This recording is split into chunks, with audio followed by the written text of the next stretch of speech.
Did you ever think you would make it? I feel I'm so close I could taste sweet victory. I know this life meant for me. Adam, what's your point? The future looks bright. My handshake is better than anything I ever signed. It's right here. You are a one-of-one? My son's right. I don't think I've ever said this before.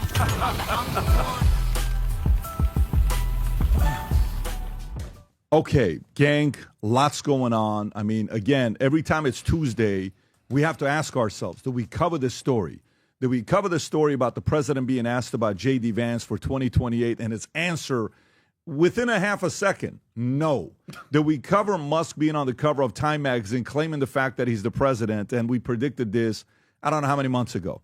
Did we cover the fact that, all these other stories going on? This lady who was suing Uber for trying to get in the car because the guy said no to her because she weighed, 480 or 450? Almost 500 Suing 500 Lyft. pounds is now Suing Lyft. Charlemagne the God and their camp had to readjust the seats for her to fit in a couch. Okay, that's what they had to do. They're not saying no business. They're just saying we got to make some things moving around. Trump saying Hamas should free all the hostages by midday Saturday or let hell break out. Vinny said, what does that mean? We're going to see what that means today.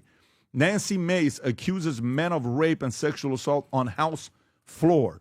This one transgender congressman who was a man, became a woman, was introduced as a gentleman. And it was very interesting that we're going back to common sense and logic. Kanye West sells a $20 T-shirt with a swastika on it. When he does his ad for $8 million in Super Bowl, a lot of people are wondering, what's he doing? Is he dropping something? Is there a motive behind it?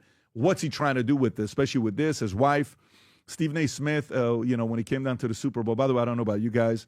To me, this was the most boring Super Bowl I've watched in a long time. The commercials sucked. The halftime show sucked. I understand there's a lot of Kendrick Lamar guys. I'm an old school Tupac guy. I'm a Biggie guy. I thought it was horrible. I couldn't listen to it. It was very unentertaining to me and underwhelming to me. However, the greatest female tennis player of all time showed up, Serena Williams, and she was dancing. And did you know I had no clue she used to date Drake? I don't know if you guys knew about it. I don't know if she was his ex. Did you know that or no? Nobody cares. I had no idea whether they dated or not. But Stephen A. Smith responded with a very interesting take, saying, he would divorce Serena for Super Bowl halftime show because she's saying that she's still trying to get back at her ex. I don't know what that's all about. I mean, it's culture. We'll talk about it. I know you're interested in is Hamas, but we have to talk culture sometimes. It's true. Next story here that we got outside of this is Trump's still obsessed about Canada being the 51st state. He's not fooling around with it. He was asked by Brett Perry. He says, no, I'm still talking about 51st state. Why are we giving him so much business? Trade war talks causing inflation to go up a point. Inflation is up 1%. And we're talking about from January to February, and Trump's being asked about this constantly. And he's doing his weaving. He's not doing the what's the other word? He says It's called he the says weave. I'm not what's the word when you're dodging answers to a question? You're dodging a question. Bullets? No, there's a different word for it. Deflecting? He says I'm weaving. I'm not. It's a different word, but I'll think about it. My vocabulary is not as intense as yours, but we'll figure it out. Vernacular. Yeah, Trump promises executive order against paper straws, back to plastic. Bill Maher agrees with Trump that the Department of Education should be abolished. We'll cover that story as well. And we got a bunch of other stories. 65,000 workers have accepted Trump's buyout, that they got 8 months to go and figure out a way to make it a free enterprise. Japan gives $1 trillion investment to the U.S. I have my own ideas why I think that is taking place. We got things to talk about with terrorists. We got things to talk about with whistleblower claiming that Governor Josh Shapiro ordered Trump's assassination. Maybe we'll go into that. Elon Musk claims FEMA sent $59 million to luxury New York City hotels for illegal immigrants, but City Hall says there's more to the story. And by the way, there's an update that just came out 10 minutes before we went live from FEMA. We'll report that here to you momentarily. Anthony Fauci under investigation by state's AG. Good. 85% Americans willing to raise taxes to save Social Security. And we got a few others. One of the stories that I definitely want to get into is all states saying California wildfires to bring $1.1 billion in losses to them. And then a couple other stories we'll get into. Having said that, we have the great Glenn Beck in the house. You know we love Glenn Beck. This is the only guy for me who I wouldn't miss his show. It's a lot of guys that had shows, and there's a lot of talented guys on TV, but I wouldn't miss a show. I would come home to make sure I watch his show was that good. And if I missed it, I would tune in on whatever YouTube stuff that I would get to watch him. And he's been on before. We've been spending a lot of time together. Seriously, really enjoyed this man a lot, so we'll get into it with stories. Gentlemen, for you, if you're married or you're dating a girl who watches the PBD podcast and loves valuetainment, by the way, I am being stopped right now more than ever before with ladies that watch the PBD podcast. We did a market research. We realized it was because of Tom Ellsworth, but it's gone up a lot because of the interest and Tom being a family guy, and a lot of ladies want their husbands to be paying attention to Tom and what things we talk about here. There's requests of getting rid of Adam. A guy tweeted me the other day saying, look, don't ever make the mistake of getting rid of Adam. He is this. He starts building up how special Adam is. I'm like, oh, my God, Adam, stop. I thought it was Adam on the other end trying to sell me on himself. And I responded back. I said, I have some bad news for you. We just fired Adam, and he was devastated. Started campaigning, but unfortunately, Adam is back, and we're great to have him. And you guys know we love Adam, but at the same time, you know, this is about Valentine's Day for you and your wives. So let me get back to that message. It was a nice love message, right? Yes, it was. You got a little too much last week, and I'm trying to tone it back down for you. Put me in my place, sir. You don't need a lot of it. Sometimes when you do get, you're walking in clouds, and we don't need that. You know, Adam's a Hollywood guy, folks. You got to get used to that. But let me get back to you, gents. Valentine's Day, okay? Last week we had the rhinestone shirt with the vitamin. You see the black one right there, Rob? Sold out like this. So, fellas, good for you for purchasing it for your wives. But that's been sold out. The one that we have now is the red one, red sweater with the VT logo on the front, nice. And the Future Looks Bright on the back. The material is amazing, absolute amazing material. You Rob, we still have some of the pink hats left. If you order today and you put the 2-day shipping, you will get this pre-Valentine's Day, and the first 50 orders, again, special gift will be added in the box. Go place the order. That pink hat was a number 5 selling item we had last week. Not that one, the other one, the bottom left. That one was a number 5 best-selling item last week for Valentine's Day. Okay, with that being said, let's go to an interview that took place that maybe President Trump didn't give the feeling that J.D. Vance would be his Valentine for 2028. Okay, President Trump's being asked about J.D. Vance. A lot of talks about him being a presidential candidate for 2028. People are talking about it, and you know how they measure cars 0 to 60, right? This car goes 0 to 60 in 2.1 seconds. This car goes 0 to 60 in 1.9 seconds. I want you to watch how quickly President Trump gave the answer of whether J.D. Vance has his endorsement for 2028. Rob, go ahead and play the clip. Do you view Vice President J.D. Vance as your successor, the Republican nominee in 2028? No, but he's very capable. I mean, I don't think that I think you have a lot of very capable people. So far, I think he's doing a fantastic job. It's too early. We're just starting.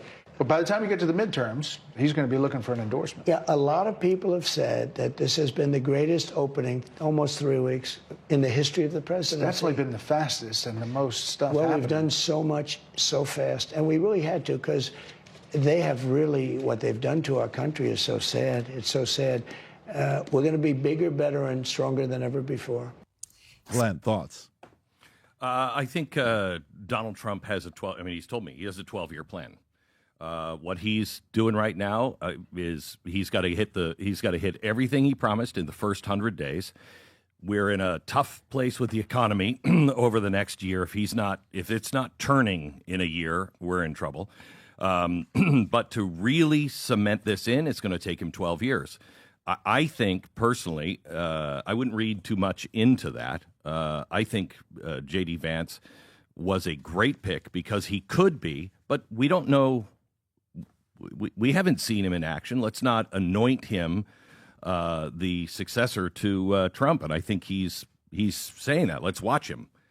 Let's watch him and see. You think that's what it is? You think it's more about him earning it, or do you think, because there's a guy on Manek that keeps Manek me, Zeus, very interesting guy, and every time he Maneks me, it's all about one thing. He just shares stories about another article that talks about President Trump third term. Rob, if you can go on Google and just type in President Trump third term, just type that and see what's come out the last 24 hours, right? Zoom in a little bit. So don't click on any of this stuff. Just read all of them. So what to know about the possibility of Trump serving a third term? That's The Hill, Seattle Times. Trump muses about a third term over and over again. Then you got New York Times. Trump uses about a third term over and over again. No, Trump cannot run for re-election again 2028. Do you think he is lobbying for that, or there's nothing there? I think this is exactly like everybody freaking out about Canada being the 51st state. Would he like it to be the 51st state? You bet he would. Would he accept Gaza and say, yeah, I'm going to develop that. We're going to have the first 18,000 hole golf course in Gaza. Would he do that? Yes. Is he floating these things? And if the people decide to go along with it, will he do it? Yes. But I don't think I hope not, that he's actively going to pursue that and say, I want the Constitution changed. If he plants the seeds and they grow outside of him, and all of a sudden everybody's like, we got to have him for a third term, would he go along with it? Absolutely. Vinny, what do you think about the response Trump on JD that quickly? I mean, like we talked about it before, the fact that he didn't waste 1 second, he knew exactly what was going on. But Glenn, you make a great point too. It's very, very early. And Pat, who knows? Maybe that's the kind of fire that somebody like JD needs to hear to be like, oh, okay, you don't think that I could be the president? Let me show you. And he has 4 years to do it. But I think he made a great point that, or maybe he has somebody else in mind. Maybe Trump promised somebody else something, and that's one of the reasons. Who? I mean, I don't know. Tom, what do you think? How do you process that? Because I got a complete different lens, but go for it. Well, given that we just finished Obama's third term, you know, yeah, from the basement. And by the way, I'm not trying to get laughs there. When you talk to the insiders and you talk to people that know what's going on, two names came up all the time: Obama and Blinken. Yep. And they said, who is this? So if he's not really there and he's really incapacitated, what's really going on? And you would have a series of names, usually not more than 4 or 5, but Obama and Blinken were constantly on that list. Yep. So I think we've seen Obama's third term. So, okay, so that is just historical reality when we look back at what really happened.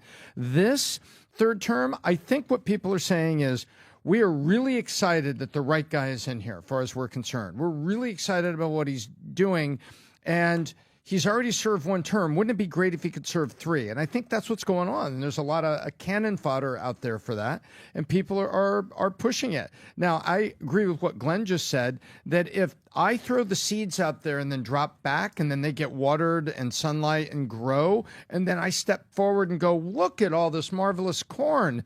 Of course I'd like to be a corn farmer. Yes. Then I think that's kind of the way it works, so that you can. Nancy Pelosi did the same thing in terms of plausible deniability, and then coming back, well, if that's what all of us, what do you mean us? It was you that lit the fuse that put him on stage to have an embarrassment on that debate, Biden. And then you come back and go, well, if we've all evaluated this and we think this is what should be. So this is kind of a political move. Think it is? You think it is? Adam, what's your angle? I think there's also a harbor he's keeping.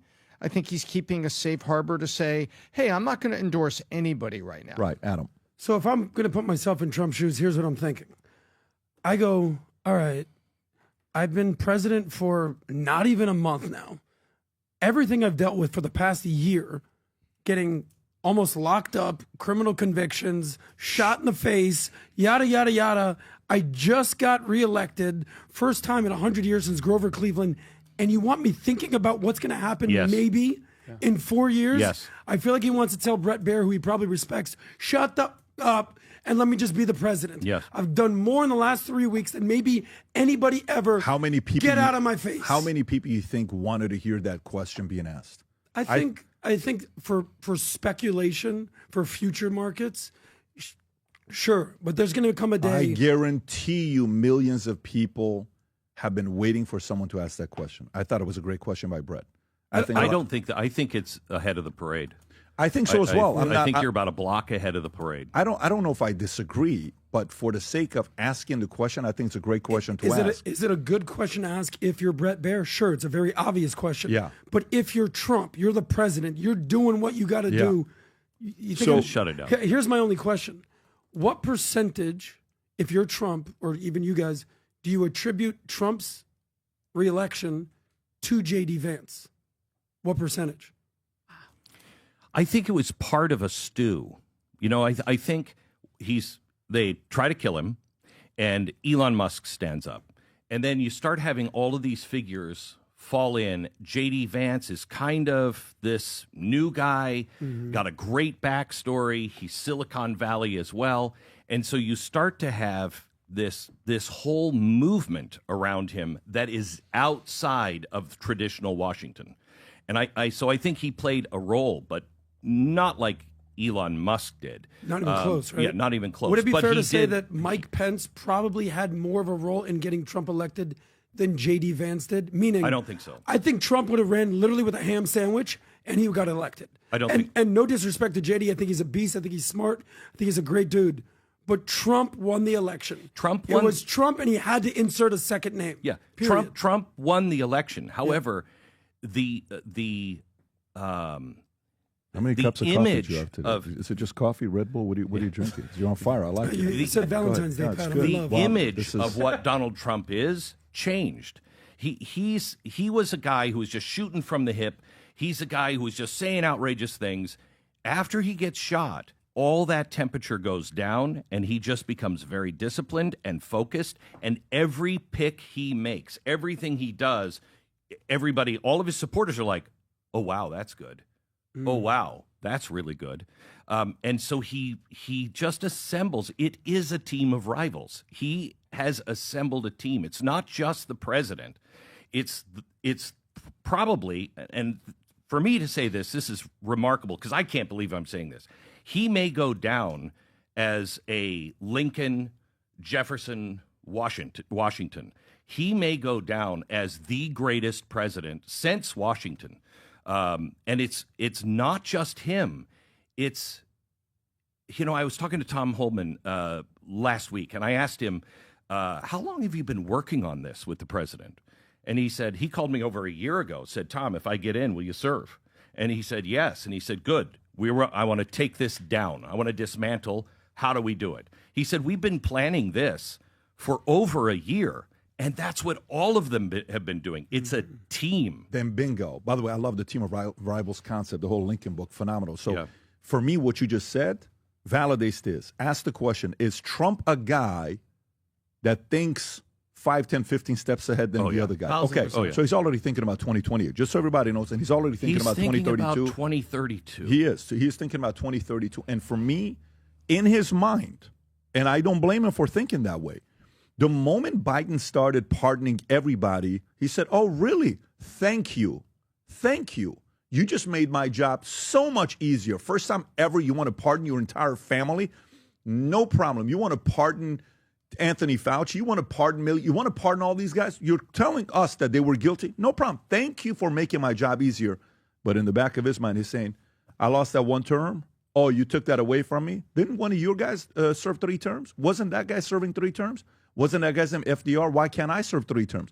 I'm willing to bet internally in his mind, 28 is his, and don't know how it's going to happen, but in his creative, obsessive, stubborn mind, he's going to find a way to drive the hell out of that and talk to right attorneys behind closed doors to figure out a way to see, even if there's a 5% chance of that taking place. And then on the J.D. Vance side, I also think for him, he's going to be watching to see how JD does, but I think he's got 5 other names in his mind that he's thinking about. There are 2 things that I have seen Donald Trump do, and I know he used to go to church with Norman Vincent Peale. I remember. So he would talk about it. he would go to church there. Power So of positive thinking. that tells you everything. I was backstage at some arena with him over the summer, and I was concerned about the security, especially his plane. And I said, now we find out that he had dual planes and everything else. He was on it. And I said to him, I'm very concerned. He said, "Stop. Don't even speak about this. Don't let those words come out of your mouth.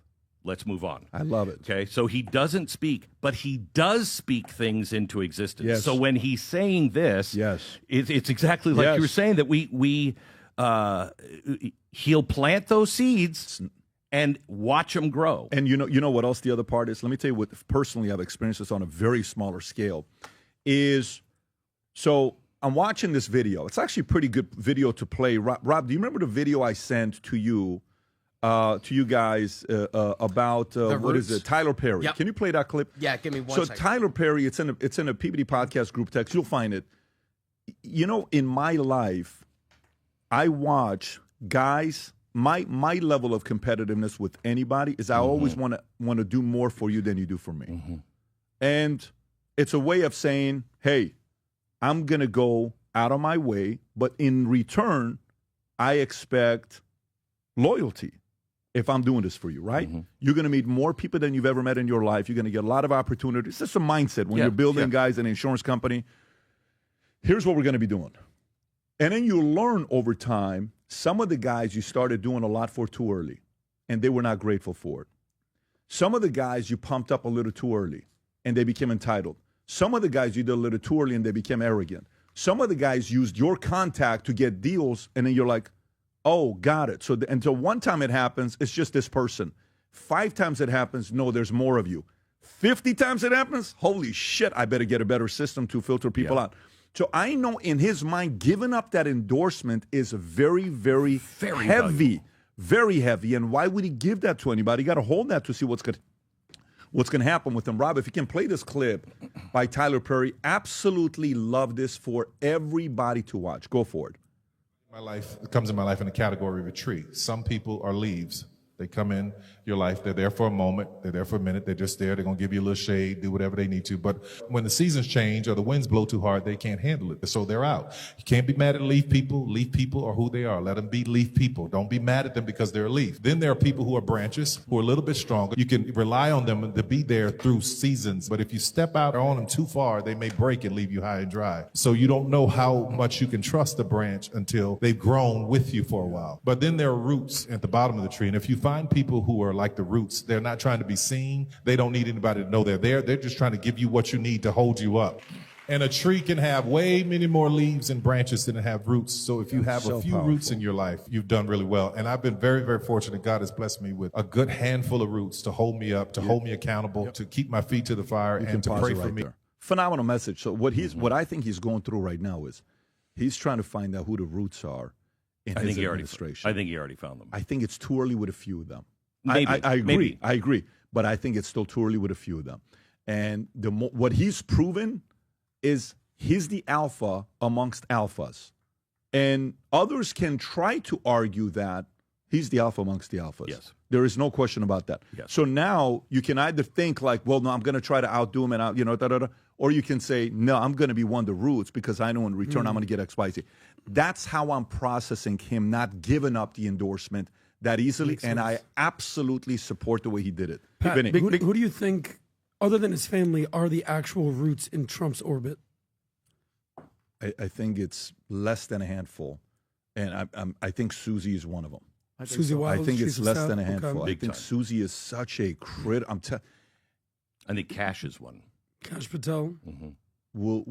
I think it's still early, but we'll see. To me. And by the way, I'm talking from a standpoint of I've never spoken to Cash, and I don't know the relationship. He's more educated on that to be able to comment on it. I know you and Cash have done great podcasts together and great conversations together, but I think that Cash has been there for a long time for Trump. He's been through the fire with Trump. He trusts Cash Patel. And by the way, you said family. Family has nothing to do with it. Trust me. The longer you're around, you realize family is not going to be there. Family, they're going to look for their own opportunities sometimes. And, they're going to be like, well, this, that, because they still have a spouse and they're talking to somebody else that's in their ear more than Trump is. But at the same time, there's some that he's like, no, I know for a fact this guy's a true believer of the legacy of the family. That person wants to build their own identity. This person had a falling out. We're probably not going to have a good relationship together for 10 years. That's kind of what that But works. when it comes to family, though, he is a guy who, his sons, they went to work laying wire, pulling wire in his buildings. They all had to start very young and do the most menial jobs all the way up. He required them to prove themselves. He doesn't have a problem if you're creating something in the family. If you're creating something on your own, it's like his son just went out. Barron just went out and started his own thing. That's good. He loves that. Yeah, for sure. I mean, But you have to prove yourself. Yeah. I mean, that's the right way to do it. We were at an event it was a Goldman Sachs event in Chicago, St. Regis. Tom, you remember this when we came back. And in this room, I'm sitting in this room, Glenn, and everybody's talking about G5s and G4s and G3s. I'm a G4, I'm a G5. I'm like, holy shit, I didn't know there were this many gangster billionaires. Like all these G's are like G's. It was a song back in the days called G's Are On The Move. Who sang the song G's Are On The Move? Can you look up G's Are On The Move? It's actually great. Can you text it to me? I forgot about this Havoc and Prodigy song. No, don't play it. Just text it to me, Rob, if you can. So anyway, PBD knows the most random hip hop. G4, G5, G3, and the main thing that every parent who was a billionaire on stage in their 80s and 70s was being asked is, what do you do with the kids? They got to get an MBA. They got to go out and work for somebody else. Then they can come back in a family business and work. 3 years, you have to go work for somebody else. But anyways, we'll see. Let's get to the next topic. We got a lot of them. Here's the next one. You talk AI a lot, Glenn. Yeah. Recently, Musk and Sam Altman have been going back and forth, okay? And it's not been pretty. So OpenAI started as a nonprofit, I believe, and it was a noble cause. Hey, let's do OpenAI. Everything is open. Let as many people take advantage of this so they can do it themselves. And it's not about money. It's about the consciousness, future, humanist, all this other stuff. And then he sits there, Sam Altman's like, we should have made this a for-profit company. Mm-hmm. And Elon Musk comes out and is not happy about it. And Trump in one of the interviews says, how do you handle the fact that, Musk is calling out one of the guys on the deal? He says, yeah, he hates one of the guys on the deal. What do you want me to do about it? I hate some of the guys on the deal, right? They don't get along. And Musk goes and brings a group of people leading a $97.4 billion bid to control OpenAI, right? 97.4 to control OpenAI. He really wants this company. It's at this point, it's very obvious. And it's very obvious that Sam Altman is leveraging it to get under his skin, and he doesn't want to sell the company, right? So along with investors, including Vi Capital, Jay, and Hollywood agent Ari Emanuel made a $97.4 billion bid to control OpenAI's nonprofit governing body. The bid is a direct challenge to OpenAI CEO Sam Altman, who quickly dismissed it on X, saying, no, thank you, but we will buy Twitter for $9.74 billion, hence 97.4, $9.74 billion. And Elon responded with swindler. Go a little bit lower. And for people that are wondering, that's not Elon's account. The handle is Elon Musk, but he changed the name. Oh, is he German now? To Harry Bowles. And he changed it to that. So anyways, long story short, the bid could complicate OpenAI's ongoing $40 billion fundraising deal led by SoftBank, which values the company at $300 billion. OpenAI nonprofit structure gives it legal control over the company despite having only 2 employees and $22 million in assets. Musk's offer OpenAI to determine a fair market value for its nonprofit arm, which must be compensated if Altman and his team fully transition to a for-profit model. If Sam Altman and the present OpenAI Inc. board are intent on becoming a fully for-profit corporation, it is vital that the charity be fairly compensated, said Mark Tuberhoff, Musk's attorney. Glenn, thoughts? I think the reason why Musk is doing this is he actually understands the threat of AGI, ASI. He knows that we are probably 2026 from AGI and 2028 from ASI. And he truly believes that it should be open for everyone, that this technology should be available for everyone. This is why Silicon Valley moved into the Trump camp, because they knew that the government was going to control it. The company that he's now trying to bid against, Sam Altman, is not a good guy, not a guy I would trust with AI. Why is that? Because I think that, first of all, the whole premise of OpenAI was that it was open. When Elon Musk came in, he did this to stop so we didn't have to possibly worry about transhumanism. That we have to have a way to compete with the machine, and no one can own that. It has to be owned by everyone. And when Sam says, "Oh, money, money, money," I don't think you can trust this guy at all. And Elon Musk knows it's why he wants to go to Mars. It's not just about global warming for him. It's more about AI. Get humans off the planet before ASI happens.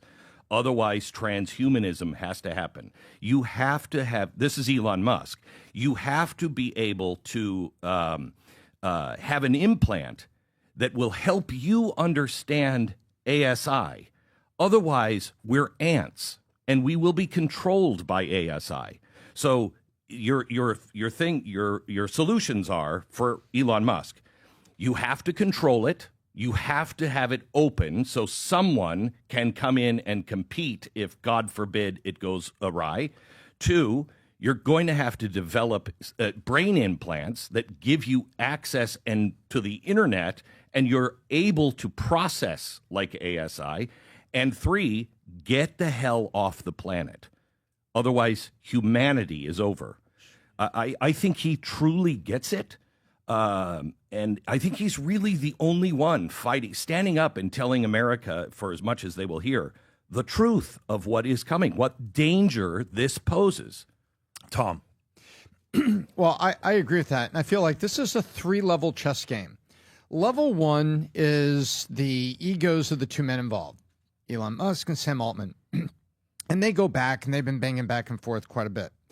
The second level of this is Altman desperately needs fuel, big stacks of capital, and they're out there trying to raise a lot of it. A $40 billion raise, that's a big, they're trying to raise that much money.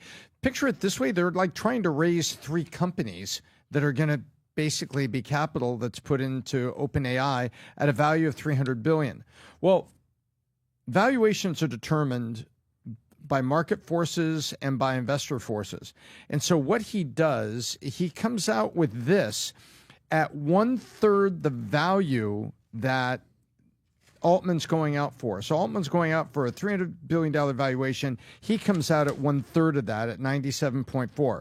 And he's using the law of odd numbers. If he comes out and says 80, it's just a different thing. When he comes out and says, no, 97.4, he comes out with an odd number. This is the second level of the chess game, complicates Altman's fundraising, and there's also the nonprofit part of it, as Trump's lawyer correctly pointed out, that there's that. And then the higher level thing is, there's a reason why Musk has talked about making humans interplanetary. There's a reason, because he really believes that AGI, artificial general intelligence, which is, AI solving little problems for us, doing things for us, kind of mimicking us or being human-like, versus ASI, where it's almost like the opening scene of Terminator 2, when it says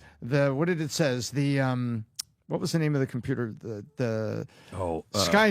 Skynet became sentient on December 15th at this thing. And so suddenly is thinking beyond humans, ahead of humans.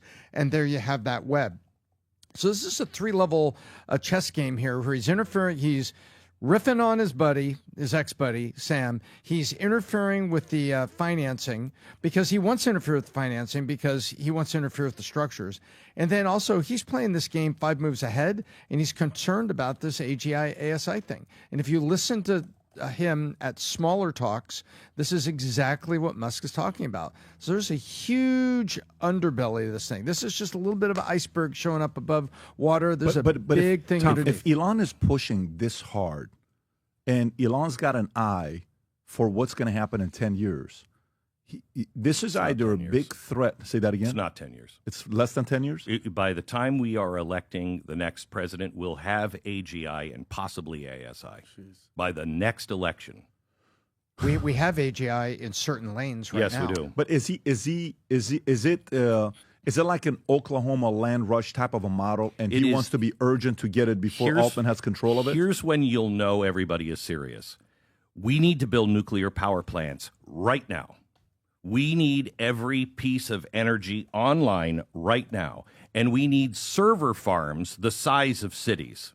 When you start to see America say, we are building nuclear power plants without really any discussion, we're building them. The amount of energy that ASI is going to take is mind-boggling. You can't run ASI even on the energy that we have right now.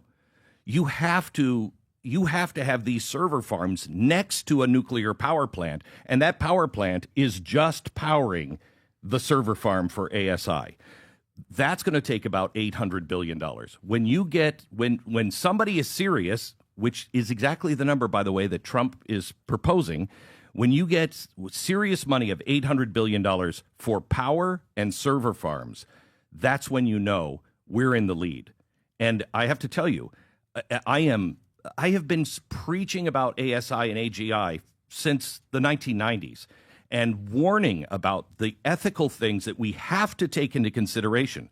But I'll tell you this, as afraid of ASI as I am, the United States better well be the one that has it, or we are in deep trouble. The world is in deep trouble. So then the way I'm processing what you're saying is there's different layers. One is which country's going to lead ASI and AGI. And that'll be decided by energy. Perfect. So nuclear, which I get that part. So let's just say we're the lead. Great.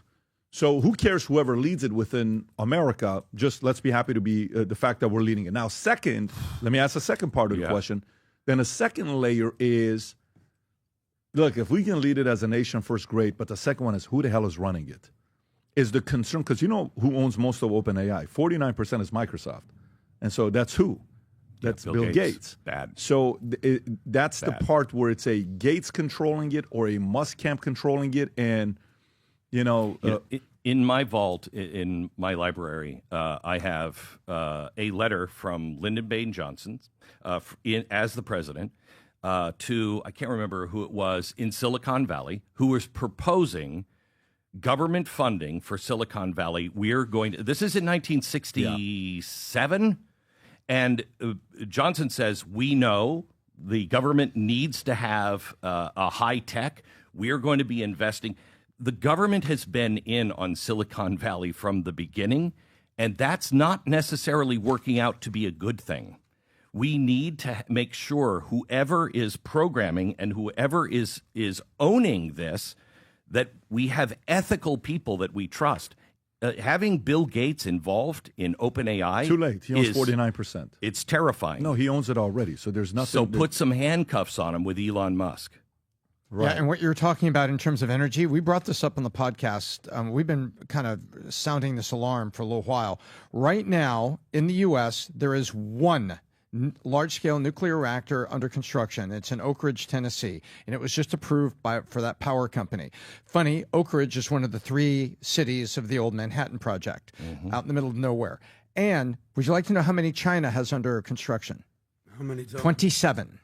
27. And there are 2 companies in the United States that have been fighting tooth and nail to get permission to build small reactors next to data centers. One of those is Oracle, and Larry Ellison is leading it. Following the Ellison framework is Google, that's trying to build the data center with 3 small unitary next-gen nuclear reactors. So we are trying to do this while our government is pushing green energy, and they're using the word nuclear the way you would have used it back in 1978 with 3 Mile Island. Yes. But notice wrong. Gates goes in and tries to get 3 Mile Island. It tries to open it up and is opening it up for his own use. And nobody's saying a word about that.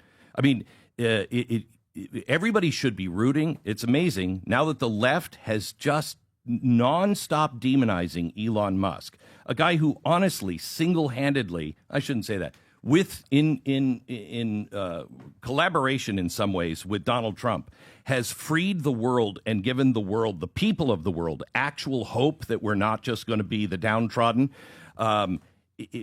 You should be rooting for XAI and what he's doing in Tennessee. If you can get Elon Musk, and I hate to say this because I don't know Elon Musk, and I don't necessarily trust Elon Musk with everything, but I trust him more than anybody else because he's verbalizing the warnings where everybody else is saying, I mean, I just saw... You know what I trust? Here's what I trust. I trust competition. I trust competition because I think we need competition on both sides. There's a part of me that doesn't mind there being competition because anything with a monopoly on one end will eventually have too much power to hurt the other side. Then you should be for open I am. Oh, for sure I am. No, that's not the question. The question is I want competition where they can go at it. Anyways, okay, let's go to the tariff conversation here. All right. So tariffs. While this is taking, I'll just read you a bunch of these. Okay, Trump plans to announce 25% steel, aluminum tariffs on Monday.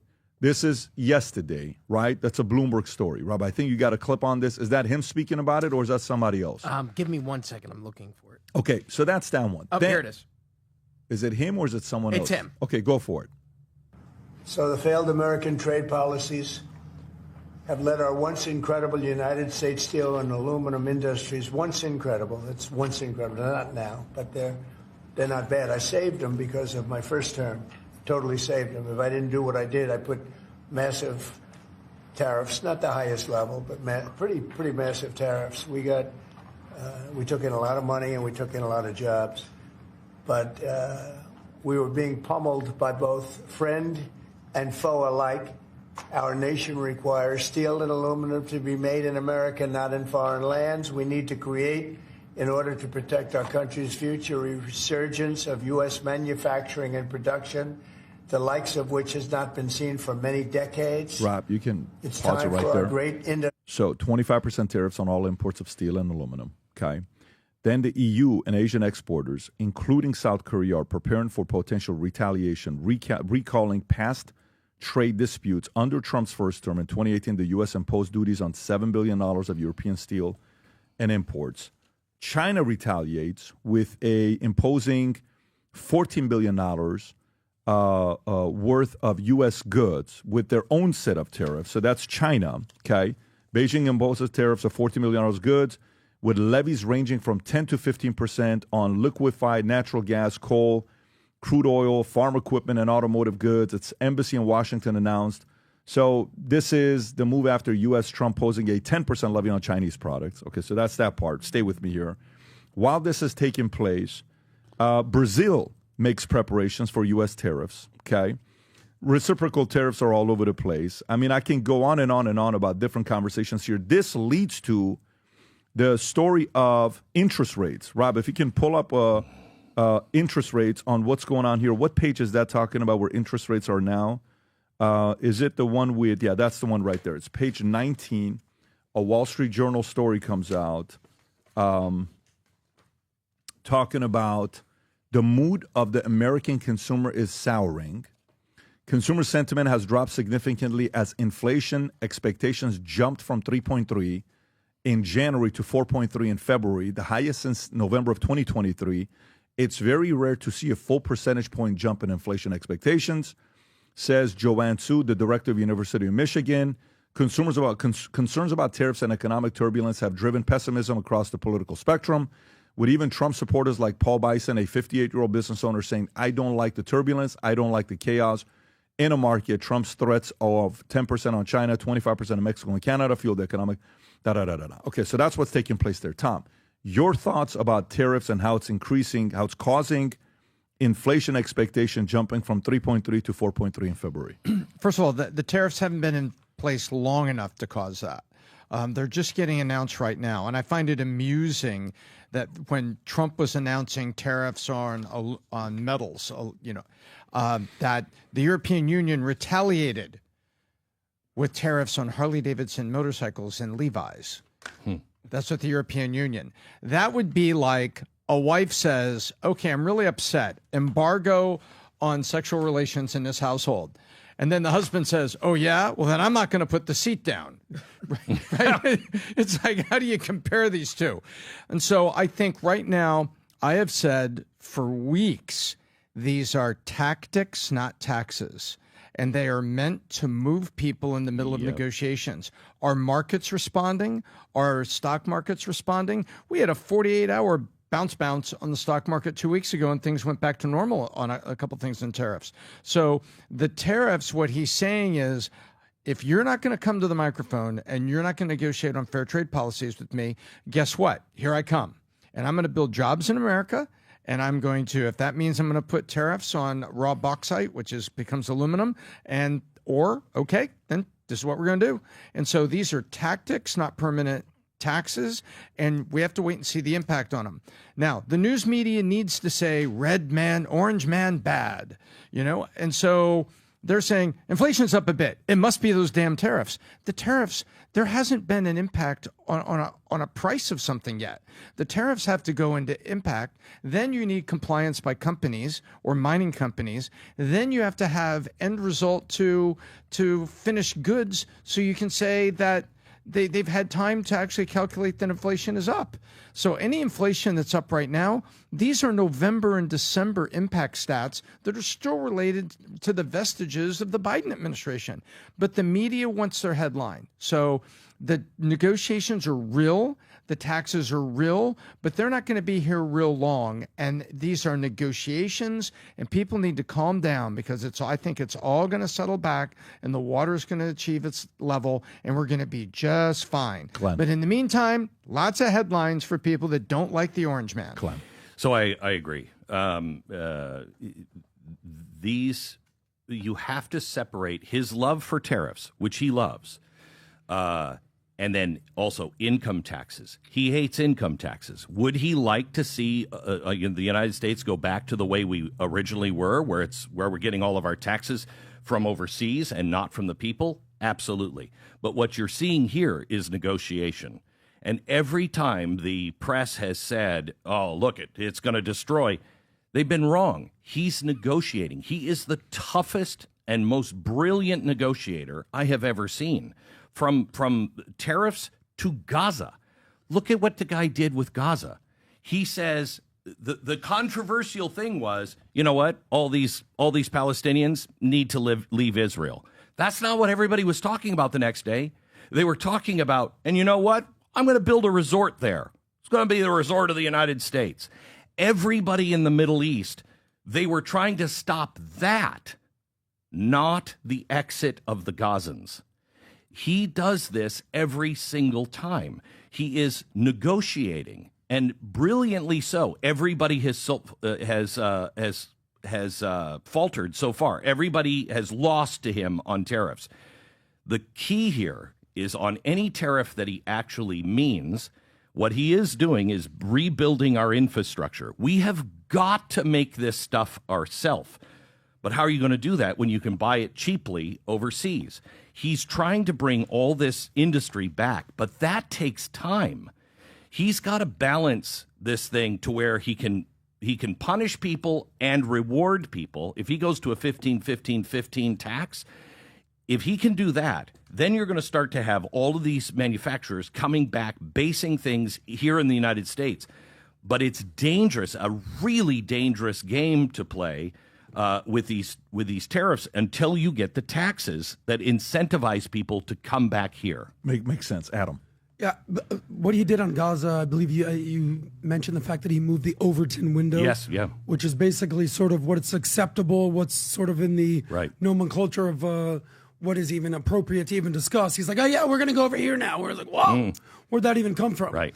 But regarding the economy, because that's a lot of what I would kind of want to focus on, is the fact that, you know, he campaigned on basically a couple main points. Immigration, which I think Tom Homan is basically doing a great job in the economy. And then what's the number one tool he's using to basically disrupt the economy is tariffs.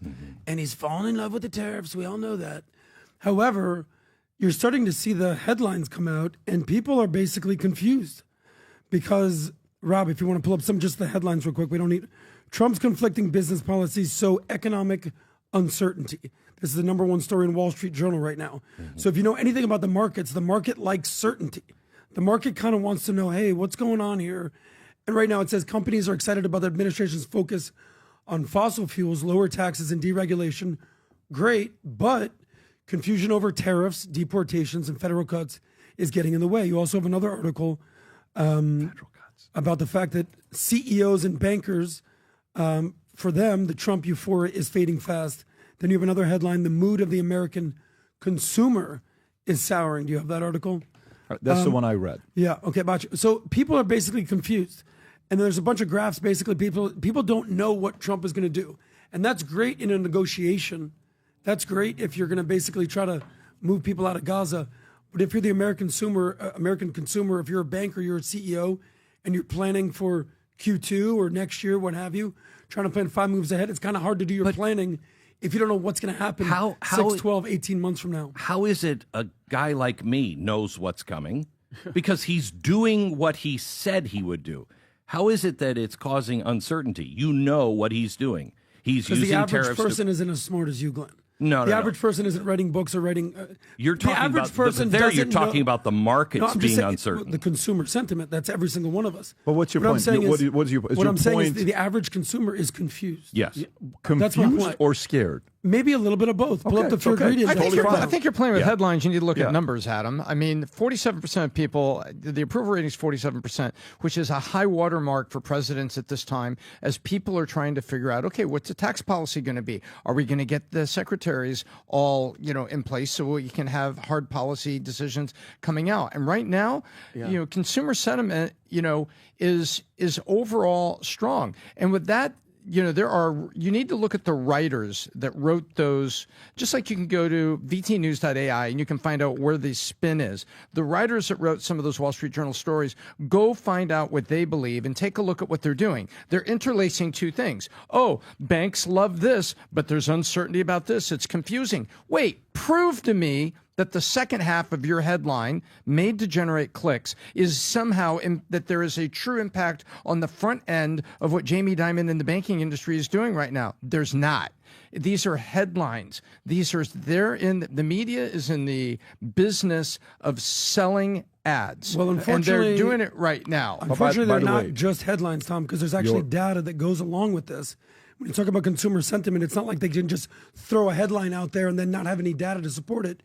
So, Rob, if you pull up the pie charts that I sent you in that text just now, it can show that the American consumer is confused as hell. Look at the red.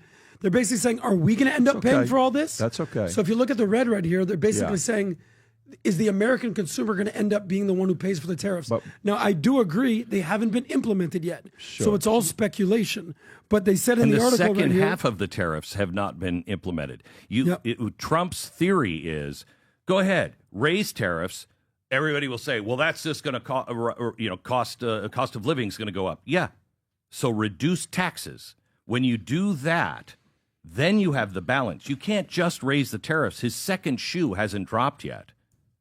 okay. Does that make sense? Yes, Yep. it does. But so the point is, we don't know what's going to Adam, happen. I think look, is using the got art of you. the deal. I got you. Go ahead. Finney, you were going to say Yeah, something. let's just first find out how we got here. Just say the Biden administration ruined everything. They ruined the economy. Inflation went up by how many points, Tom? All of them. Oh, thank you. All of them. And what I think, and Adam, I get it, the fear and everything like that, and people are tripping out. But what people have to realize in layman's terms, America has had a dislocated shoulder for 4 years. Trump was a doctor that came in and reset it. And what happens when you reset? I've dislocated my shoulder. It hurts. It's going to be sore for a while, but after a while, we'll level back and we're going to be back. But it's going to hurt for a little while. So deal with it. Whenever in a company you launch a new comp plan on how to bonus, on how to get a new sales structure that you launch to your guys, you know what happens? Some of the guys don't like it. They're like, man, this is bad. I'm out. Some of the guys panic. Some of the guys stay patient. But you cannot judge a comp plan and the consequences of it for 3 to 6 months. It takes about 6 months. And that's in a small company. Yep. Now, in a country, it may take 6 to 12 months. And you just have to be kind of patient to see what's going to be happening. I don't think it's going to take that long. But once they, come out with the tax plan, it's going to be a different sentiment when people start realizing, okay, I may be patient here with the tariffs to see what happens, but I'm going to get some victories here on this side. Okay, next story. Next story is about California wildfires. Allstate says California wildfires to bring company $1.1 billion in losses. Okay, now this is one of many insurance companies. And one of the most interesting percentages in this story is the following. Allstate CEO Tom Wilson announced that the company's losses from devastating Southern California wildfires are expected to be around $1.1 billion pre-tax, net of reinsurance, attributing the impact to strategic decision to reduce market share beginning 2007 in a comprehensive reinsurance program. The losses stem from fires, including the Palisades fire, which scorched 23,700 acres, destroyed 6,800 structures, and claimed more than 24 lives. Allstate shares of California homeowners, this is the percentage, Tom, Allstate shares of California homeowners insurance market has dropped from 12.6% in 2008 to 5.8%. They've been leaving. They're like, dude, lower the risk in the state of California. 5.8 in 2023. So this $1.1 billion loss is only on 5.8%, which means the other 20 times of whoever the other insurance companies are, what did they lose? Think about that number right there. Tom, what are your thoughts on this story? Well, guess what? Why have they been moving? They have been moving because of long-term things that have been affecting California homeowners and the insurance industry. Number one, we can go back to all kinds of fires and everything that have happened with the terrible consequence to human life and property. PG&E, ancient systems, given a free pass by the California government to avoid suits. They were given a pass to avoid suits with their ancient transmission lines, which were arcing and have demonstrably started some of the wildfires over the last 15 years. Step one. Step two, forest has not been managed because California, running a deficit, has not been putting money into that. No, they've got billions of dollars missing for, homeless or immigration that they can't tell you where it went, but they don't have money to manage the forest. I guarantee you the underwriters have seen this. Then you have the rebuild costs thanks to inflation. And finally, and even worse, you have a thing that's called over-indexing, where you as an insurance company go, you know what? State Farm, by the way, this is Allstate. State Farm, you can go back and look at the articles. They had they had these three vice presidents I read about that from New Orleans to Mobile, Alabama, they had achieved just an incredible management of their sales force, and they had an amazing market share of coastal communities from Mobile, Alabama to New Orleans. And when Hurricane Katrina came through, guess what? State Farm, with all of that market share, was over-indexed. And so they took more of the loss and more of the devastation, because they're paying out the insurance. They sold an insurance policy, and now they got to pay it out as proper. Well, Allstate was finding out in California, but it's finding out through, and by the way, the underfunding of fire departments and reservoir systems, all of those come together. And if you don't think that the underwriters inside Allstate understood what was going around from a business standpoint, everything I've described is business, not headlines, not political. PG&E was business. Managing the forestry areas, business. Permitting on where you could build new houses was all business. And guess what? We saw the pictures that were taken by the news helicopters of tons of fire trucks sitting in these, they called them boneyards, where they needed service and repair before they could put back into service. And underfunding of that. They understood all of it, and this is exactly the outcome. By the way, you look at that right there, Tom. This came up just 2 hours ago. Travelers estimates California wildfire loss at $1.7 billion. So that's another $1.7 billion. And if you remember, ABC News came out with a story estimating that the total losses are going to be around $30 billion. Some are even saying $40 billion. Insurance company in the state of California. So again, when things like this happen, there are emergency board meetings. What do you think they're talking about in these board meetings? Do you think they're talking about expanding their business in California, or do you think they're talking about when are we leaving the state of California? Glenn, your thoughts? I'm not qualified to talk about the insurance. You guys definitely are. But I will tell you, as a taxpayer, until California fixes all of their policies, insurance companies and my tax dollars should not be there. Look, insurance is a business. You are asking these insurance companies to insure things that are insane. Insane. They shouldn't be doing it. They have to pay out for the policies that they had. But my tax dollars, I am so sick and tired of sending tax dollars to California to be wasted when every single one of us know how to prevent forest fires. We don't need Smokey the Bear to tell us. You need common sense underbrush clear. You need to build your houses in the right places where the underbrush is away from it. And most importantly, you need tons of water. They're not doing any of those things. Until California starts to build more reservoirs, they get serious about water. They get serious about power. They get serious about clearing the underbrush and doing common sense things. we shouldn't send them $1.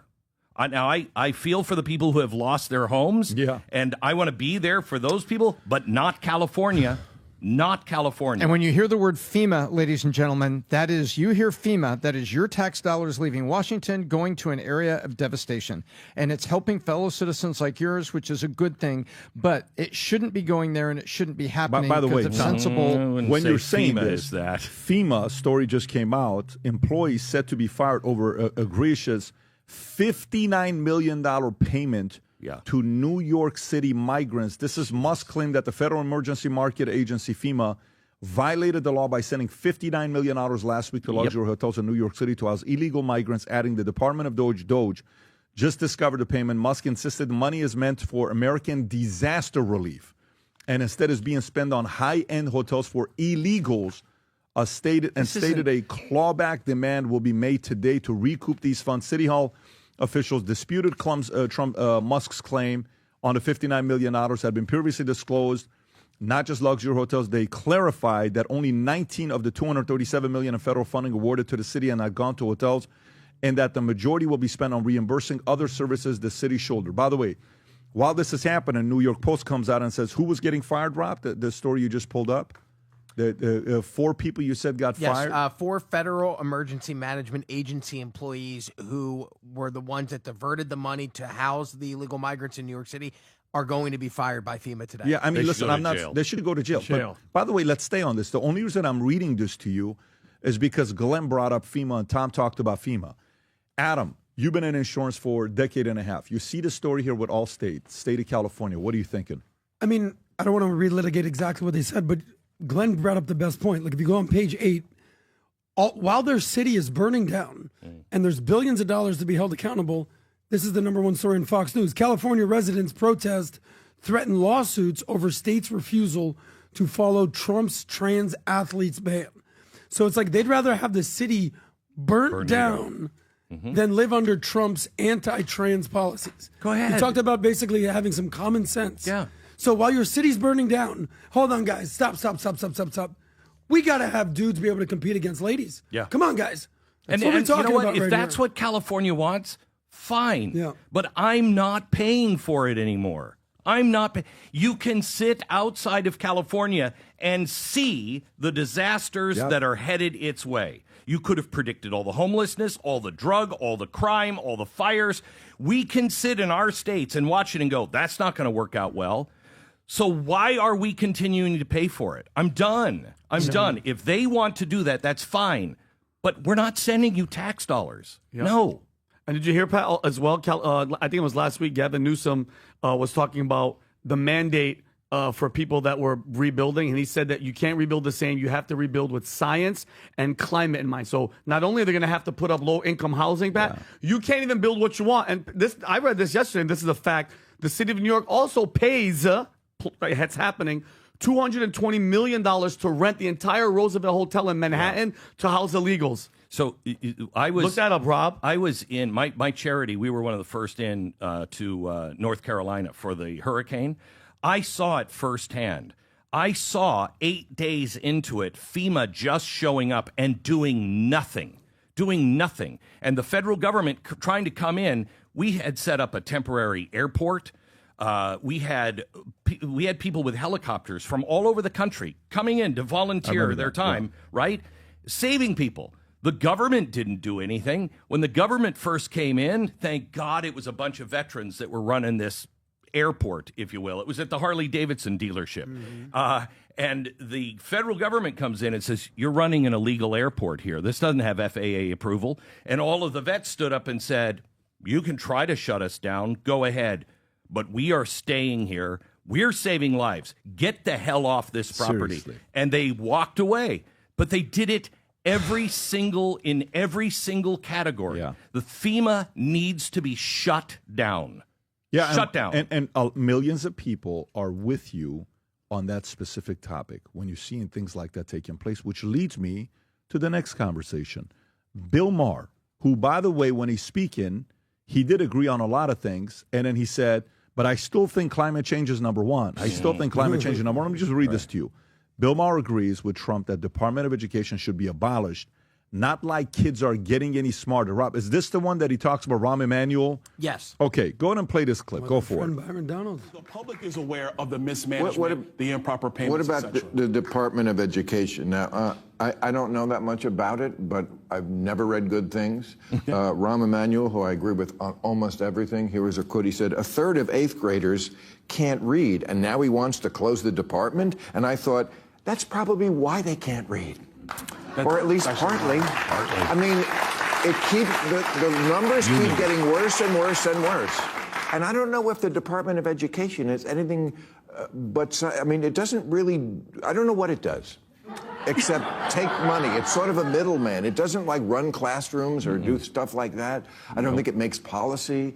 So where are you on something like that? I think that the Department of Education has to... Glenn, thoughts?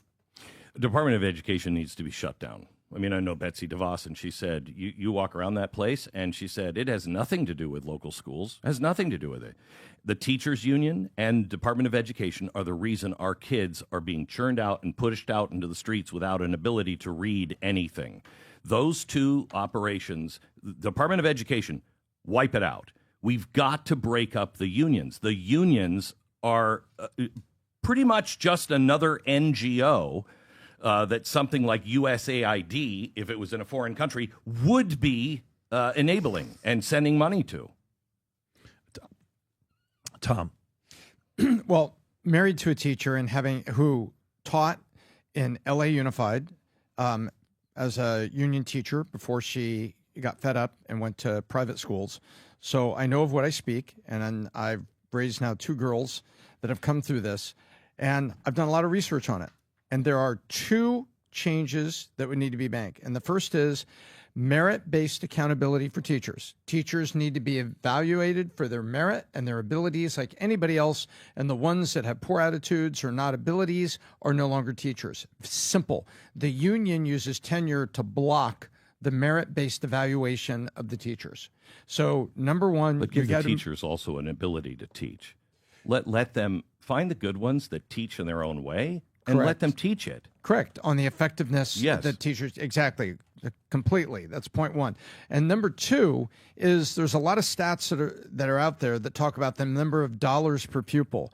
But they don't talk about is the actual impact dollars per pupil. In other words, they're funding $1 million DEI programs, say, at a national level, or a school board is actually funding creation of alternative textbooks, and NGOs are getting that money. But then when you take, okay, there's 100 students here divided by 100 million, oh my gosh, that's $1 million per student. That's not what actually gets to the student. You have to look at the teacher salary and the actual investment in the school, and you'll find that. And so, number one, you got to break the union, or if you keep the union because you can't move it, you got to have merit-based teaching in place, number one. And number 2, you then have to go back and not worry about the woke and DEI programs at the school boards and go back to simple, hey, we need to elevate the capabilities of these students as referenced by the national test scores and make the school boards accountable to the macro test scores. If the school boards are accountable to macro test scores and the teachers are accountable to being measured on their merit and effectiveness, those 2 things will move it forward in America. But you also need a third thing.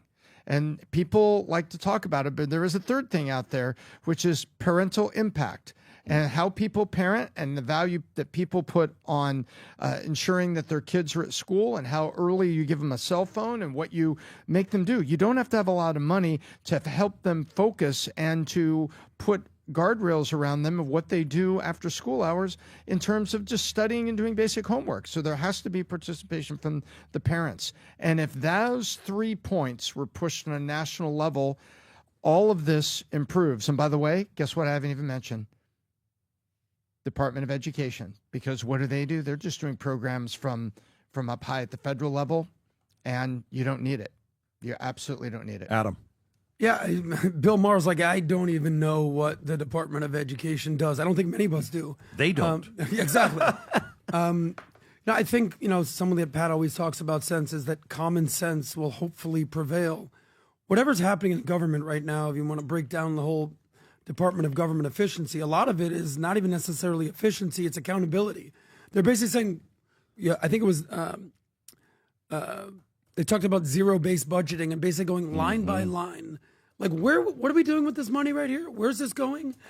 Who's spending? It's going? Guatemala trans surgeries? What? We're doing puppet shows in Iraq? Like, where's all this money going? And I think that people are basically just starting to understand, all right, I don't know where this money is even freaking going. Hold on, what? We're not giving money to citizens in North Carolina or California. We're giving it to illegal immigrants in hotels in New York. These teachers' unions that are basically not enabling kids to learn. Let's make sure to prioritize families and kids, not teachers' unions. Let's prioritize, how about women, not trans women? Like, just common sense needs to prevail. And then what the Department of Government Efficiency will hopefully hold these people accountable and make sense where. And by the way, while you're saying this, you know these lists of ridiculous and insane things that USAID spends your money on. Yeah. Rob, I'm going to text you this clip by Ben Bernanke. I want you to play in a minute here, but I want to read through this to you. Millions of taxpayer dollars were spent on controversial projects worldwide, including $7.9 million to teach Sri Lankan journalists how to avoid binary gender language.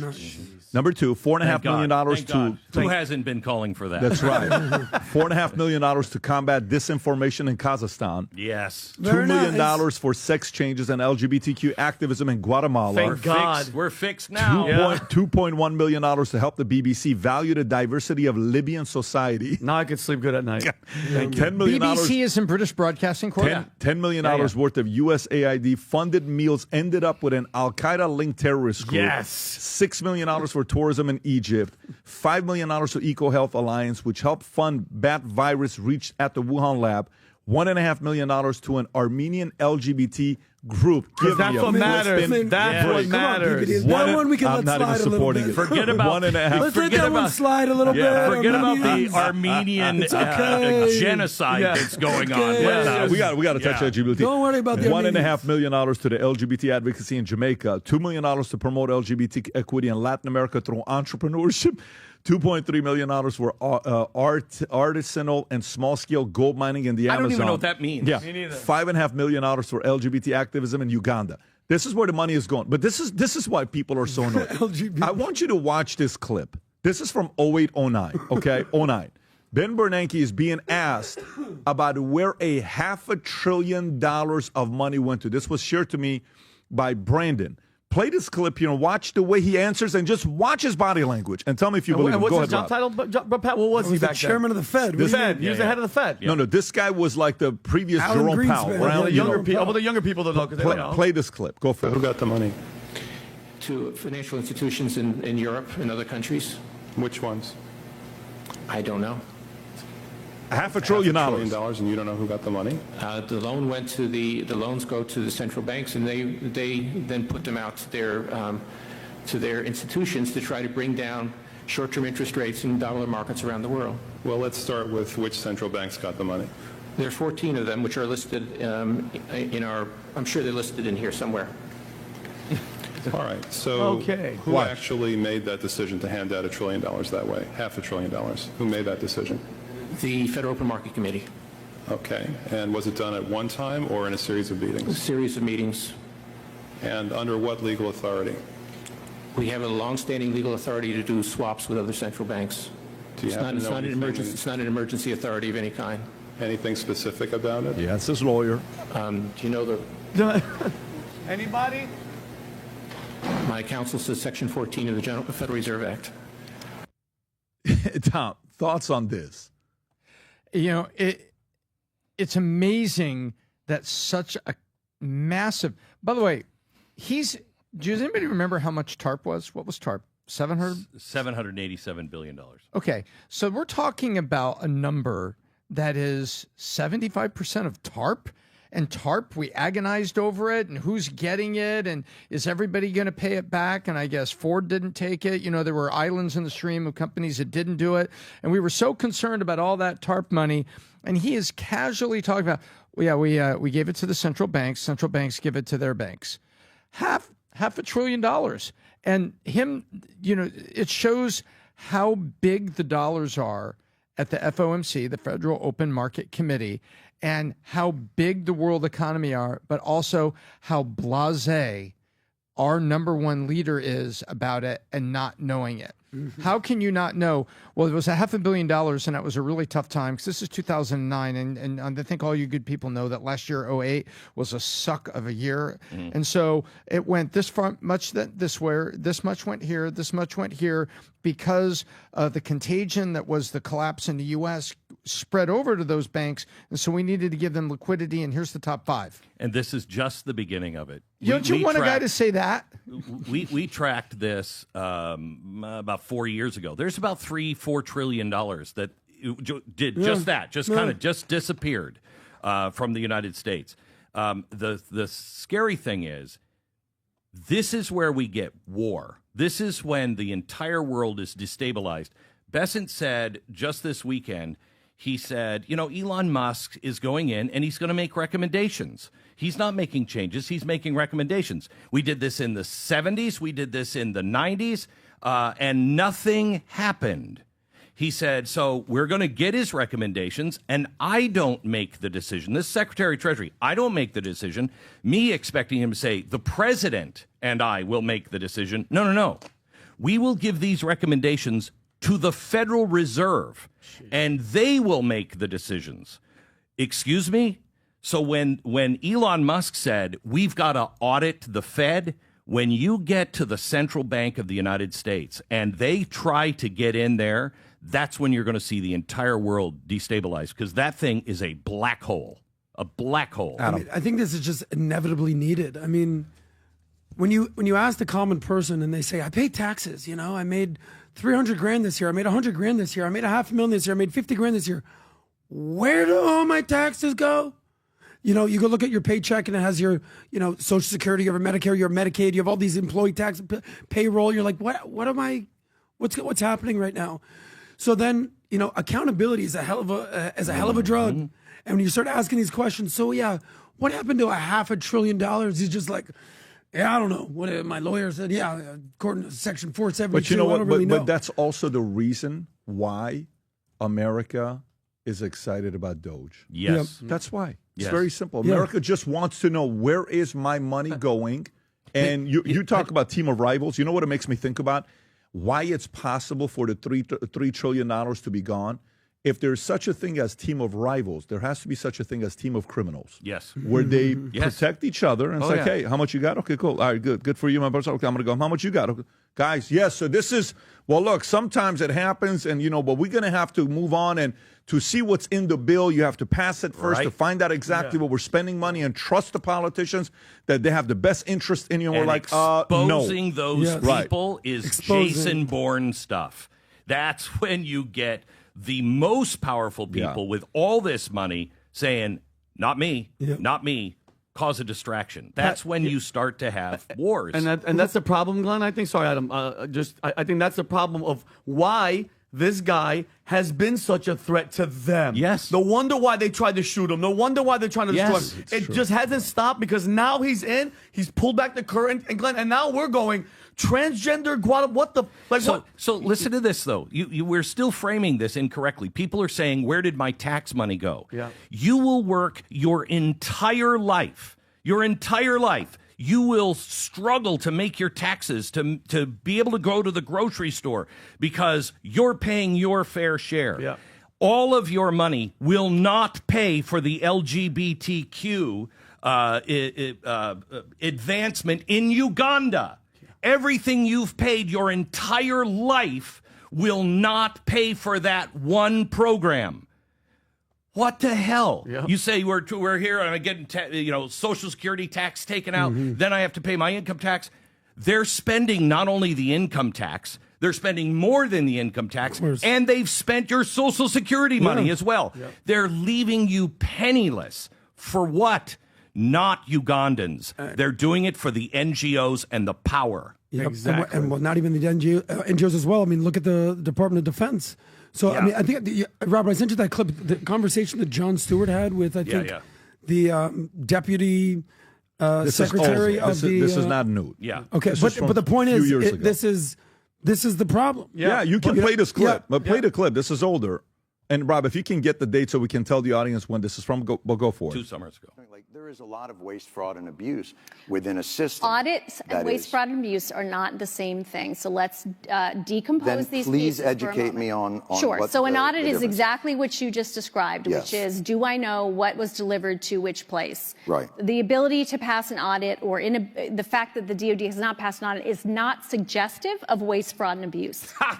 That is completely false right there. Because we didn't pass the audit. So what is now it it's a question of, it's suggestive that we don't have an accurate inventory angry. that we can pull Line up by of line. what we have where. Watch her laugh. Watch this That laugh. is not the same as saying we can't do that because waste, fraud, and abuse has occurred. Ready for the so laugh? in my world, Yeah. Yep. that's waste. How is that waste? If I give you $1 billion and you can't tell me what happened to it, that to me is wasteful. That means you Well, are we didn't not necessarily- responsible. But if you can't tell me where it went, then what am I supposed to think?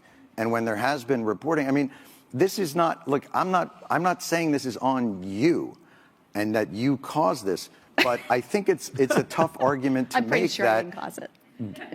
an $850 billion so funny. budget What's to funny? an organization. You can pause that it, can't Rob. pa- It's disturbing to listen to it. Like, what's funny about This is the best thing that can happen that Donald Trump can do. Right now, you're going after USAID. And so all the liberals are saying, oh my gosh, you're going to stop feeding children. Yeah. What are they going to say when the conservatives go into the Pentagon and say, look at the billions Bingo. of dollars? Yeah. That you have nothing to say. You wanna have nothing to stop say. funding We're foreign supposed wars to and be all this? we're Yeah. supposed to be the Yeah. war hawks. I don't want any waste, any abuse. thank you. And no bribery. Yeah, and nothing. None of it. Well, you know what drives me crazy though, because we had Chris Cuomo, who we love Chris, and he was here. Their attitude is, the Democrats' attitude is like, yeah, but it's a 1%. I'll go, I don't give a shit. I don't how care. percent? It's billions and billions. It's like with the border. If one American girl gets raped and murdered by an illegal, that's too much. I don't want $1 going anywhere for anybody else. It's America first. If this was happening at your church, the federal government would be all over that church saying they're wasting your money, there's graft, and the church could stand up and say it's only 1 or 2%. It doesn't matter. It doesn't matter. Yeah, and by the way, that church, clip was from April 6, 2023. So Okay. exactly 2 summers ago. So not even your church. How about your household? So I do a lot of personal finance consulting on Monect. By the way, download Monect. And I always start when people say, I want to get better at investing. I want to understand how to save more. I want to say what I'm doing. I go, all right, step 1, we're going to do a budget. I was like, how often do you do a budget? Not often, Adam. All right, well, 2/3 of Americans are living paycheck to paycheck, and it just so happens that 2/3 of Americans don't do a budget every month. All right, here we go. What's your rent? What's your transportation? What's your F&B? Oh, so you make $100,000 a year. Your rent's only $1,200. Where's all your money going? There's 40 grand missing in your budget. That's not like 400. Well, I do eat out a lot, and I went on a bunch of vacations this year. I'm like, there's all this money is unaccounted for, and you're wondering why you don't have money to invest. The way she put it, the way she paints it is, well, that's a person making $50,000 or $100,000 a year. Adam, we're dealing with an $850 billion budget. Stop it. I mean, for us to be able to tell you exactly what we're doing, it's not even possible. So you guys live in your small little life while we live at this high level. And we went to the school, to like real good schools. So who are you to even say who we are? And then my counter argument would be, listen, woman, that's even more so to make sure that we're not missing a zero and sending 50 million instead of 50 billion. You're so dramatic. Knock it off. You know what? That's what they would say. Guys, we have $40 trillion in debt. We have a $2 trillion deficit every year. Just don't worry about it. Look at $200 billion going to Ukraine. We now know that about 30% of that actually made it to the front lines. We know this. We've been exposing this for a long time. It takes, you got to give 10% to this guy to get to this guy. 10% Then of the big 10% guy. of this guy to this guy, and this guy, and this guy, and then it gets to the front lines.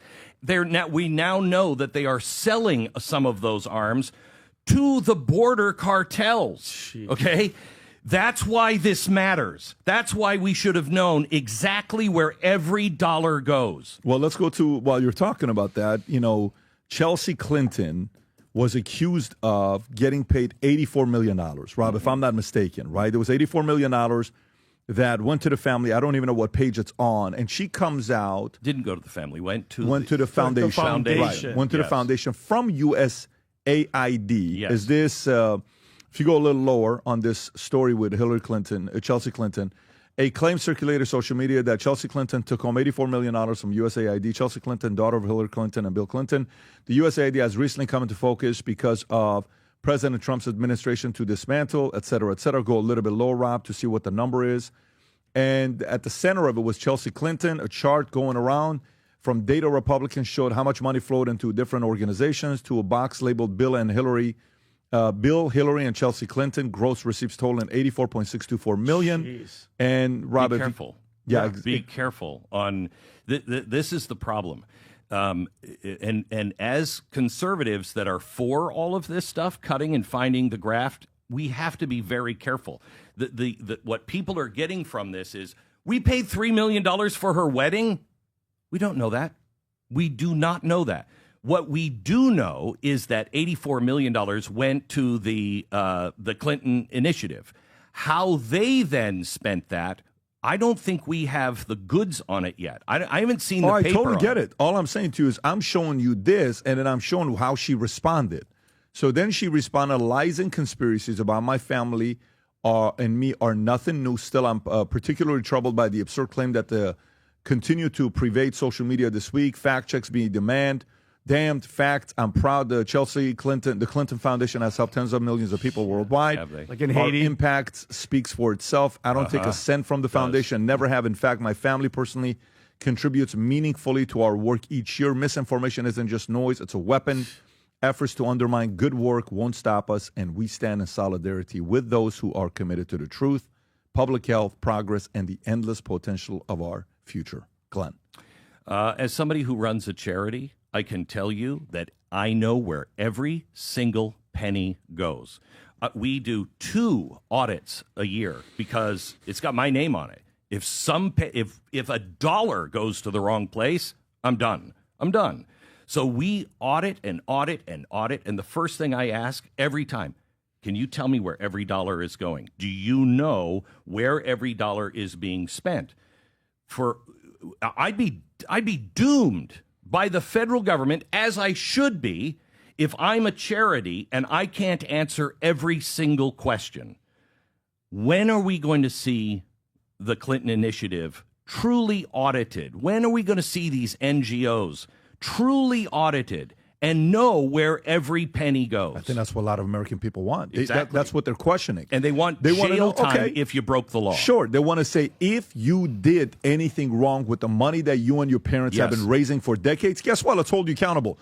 But if you're claiming you're noble and the money's gone to the right people and you've helped change so many people's lives, show it. Let's recognize you. Yeah, go on and show. There's nothing wrong with that. And I'm totally fine. Right. I want Republicans to go to jail if they've been stealing money. Yeah. I want Democrats and independents. I don't want corruption. No American should be for any of this. Well, let's straight to jail. Let's talk about this next story that I'm really curious to know where you guys are going to go with this.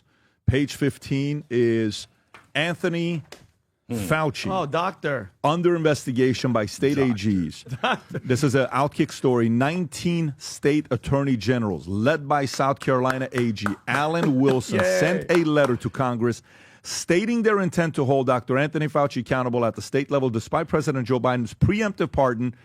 The letter says, although former President Biden attempted to shield potential bad actors like Dr. Anthony Fauci from accountability via preemptive pardons, we are confident that state laws may provide a means to hold actors accountable for their misconduct.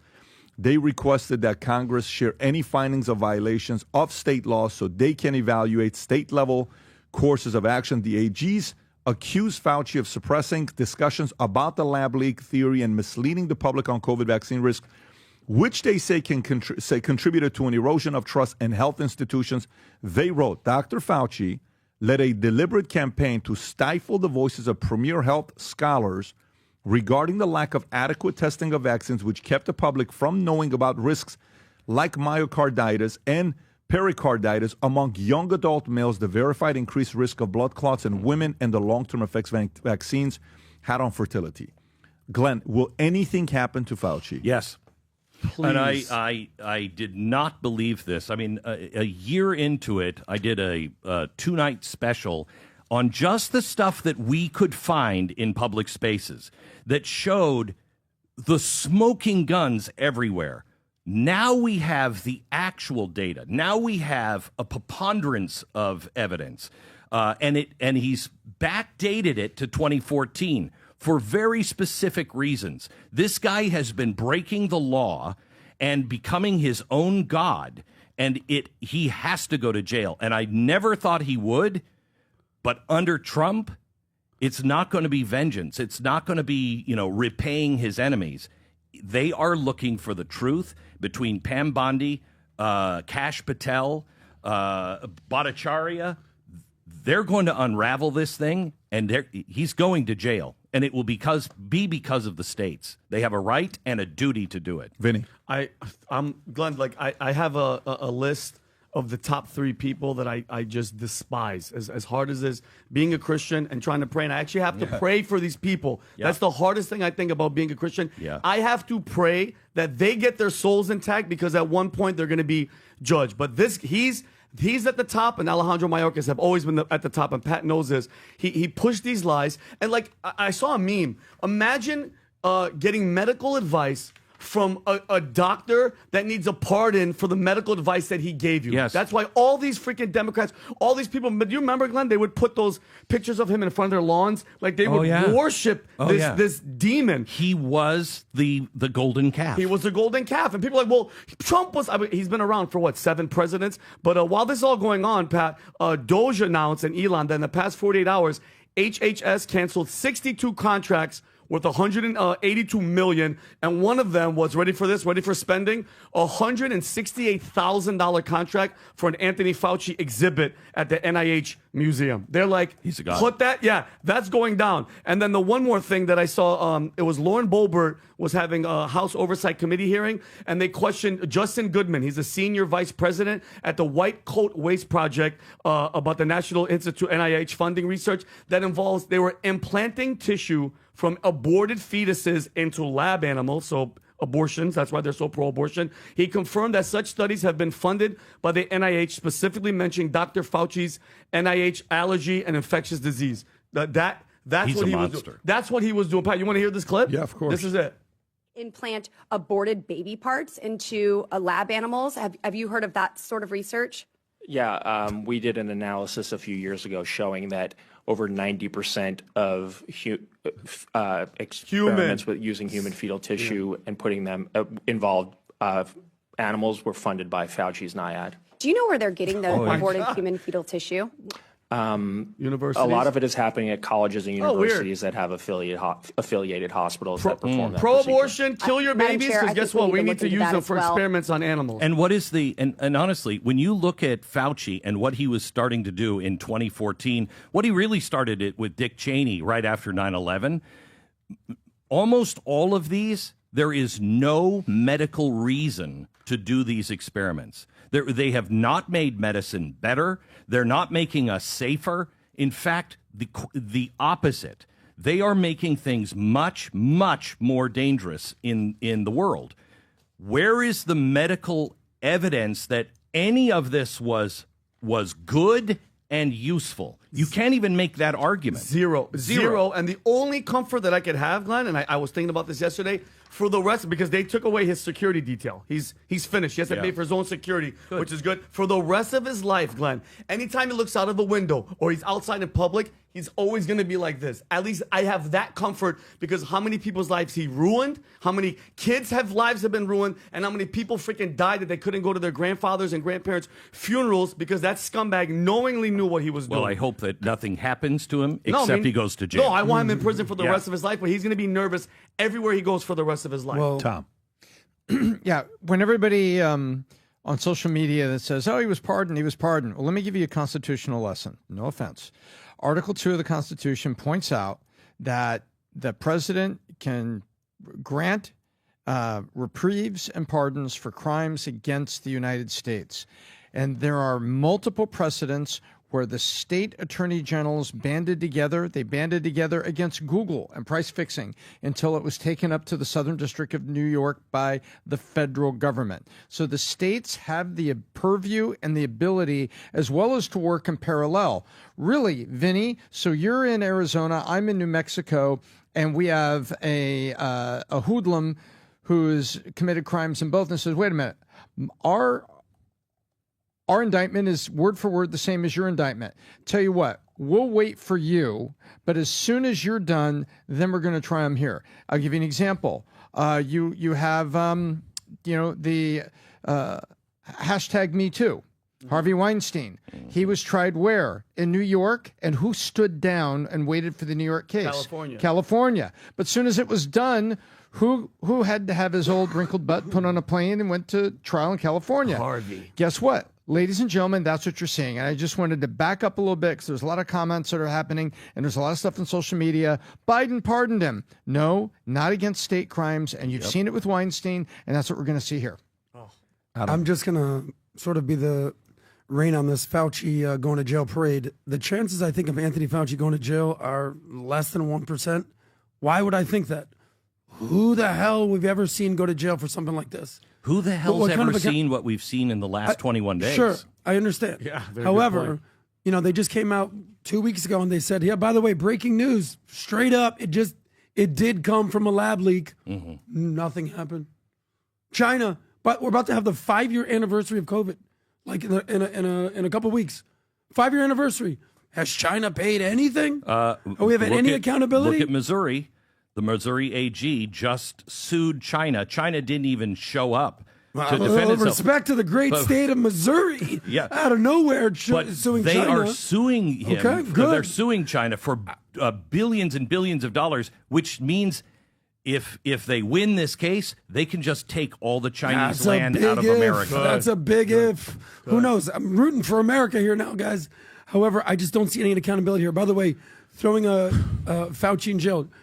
Fauci's 185 years old. How old is Fauci? 85? Look good. Let him die in jail. Okay, I mean, what do you think is going to happen? Do you think he's going to just rot in prison for that about 6 months? I hope so. 84 years old. Yeah, he deserves it. That's what Adam. That's what I want. Is accountability. I'm not saying that he does or he doesn't. What I'm saying is the likelihood of Fauci spending the rest of his life in jail, knowing what we know, I just don't see it.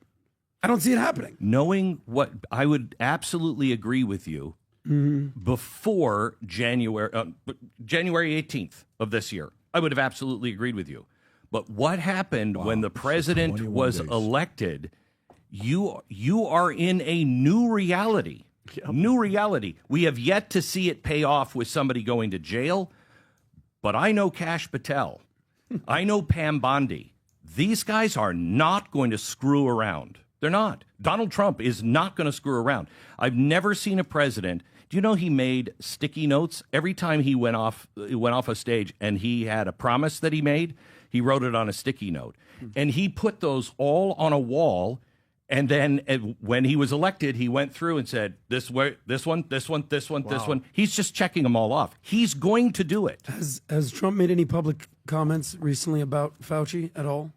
I don't think he has time. He's not even worried about it. He's going to let them deal with it. He's going to let. You don't Kash think? Patel Listen, think Trump let me has tell you what's time the to handle biggest it? comment. You know what's the biggest comment he's that, made? sir? The biggest comment he's made is, my recommendation for who should run the Department of HHS is Bobby Kennedy. That's the biggest comment. Do you know who in America has investigated Fauci more than RFK? Nobody. Yep. Can you imagine out of all the people that are going to go after you is the guy that wrote a book that sold millions of copies. He puts him in charge to go after you. Yeah, I mean, he's like, yeah, to write a book that technical, the way he broke down whatever, LZT, AIDS, all this stuff, the history of it, he needs to do this job. Go see if there's, the only thing I care about is this. Fauci is still someone's father, he's someone's grandfather.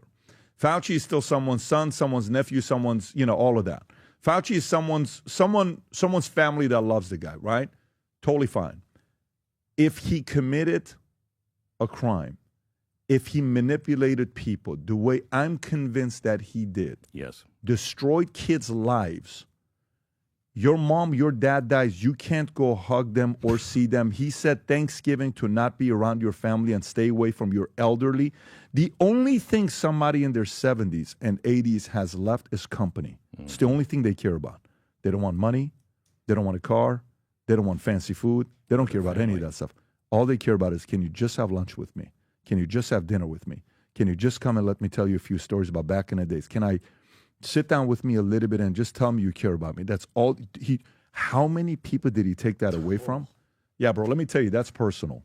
How many restaurants shut down because everybody was listening to this, and your grandfather started a restaurant out of hard work? Him and a grandmother built a restaurant that was passed down to your father, and now you're running it, and that was shut down because of COVID policies? No, bro, this is so deeply personal to people that those people have not forgotten.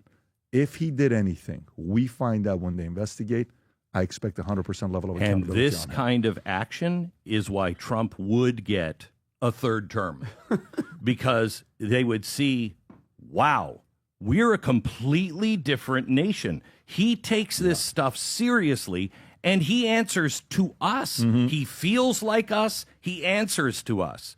That's the kind of stuff, when you throw out those seeds on a third term, that people will stand up and go, look at the people he just put in jail. Yeah. Look at the case they just made. He's cleaning it up. Yeah. Give him another 4 years. Let's go to the next one. Trump says Hamas should free all hostages by midday Saturday or let hell break out. Rob, if you got the clip, play this clip, and then I'll finish the story here. So he makes this announcement. I want to say, what is it? This is yesterday, if I'm not mistaken.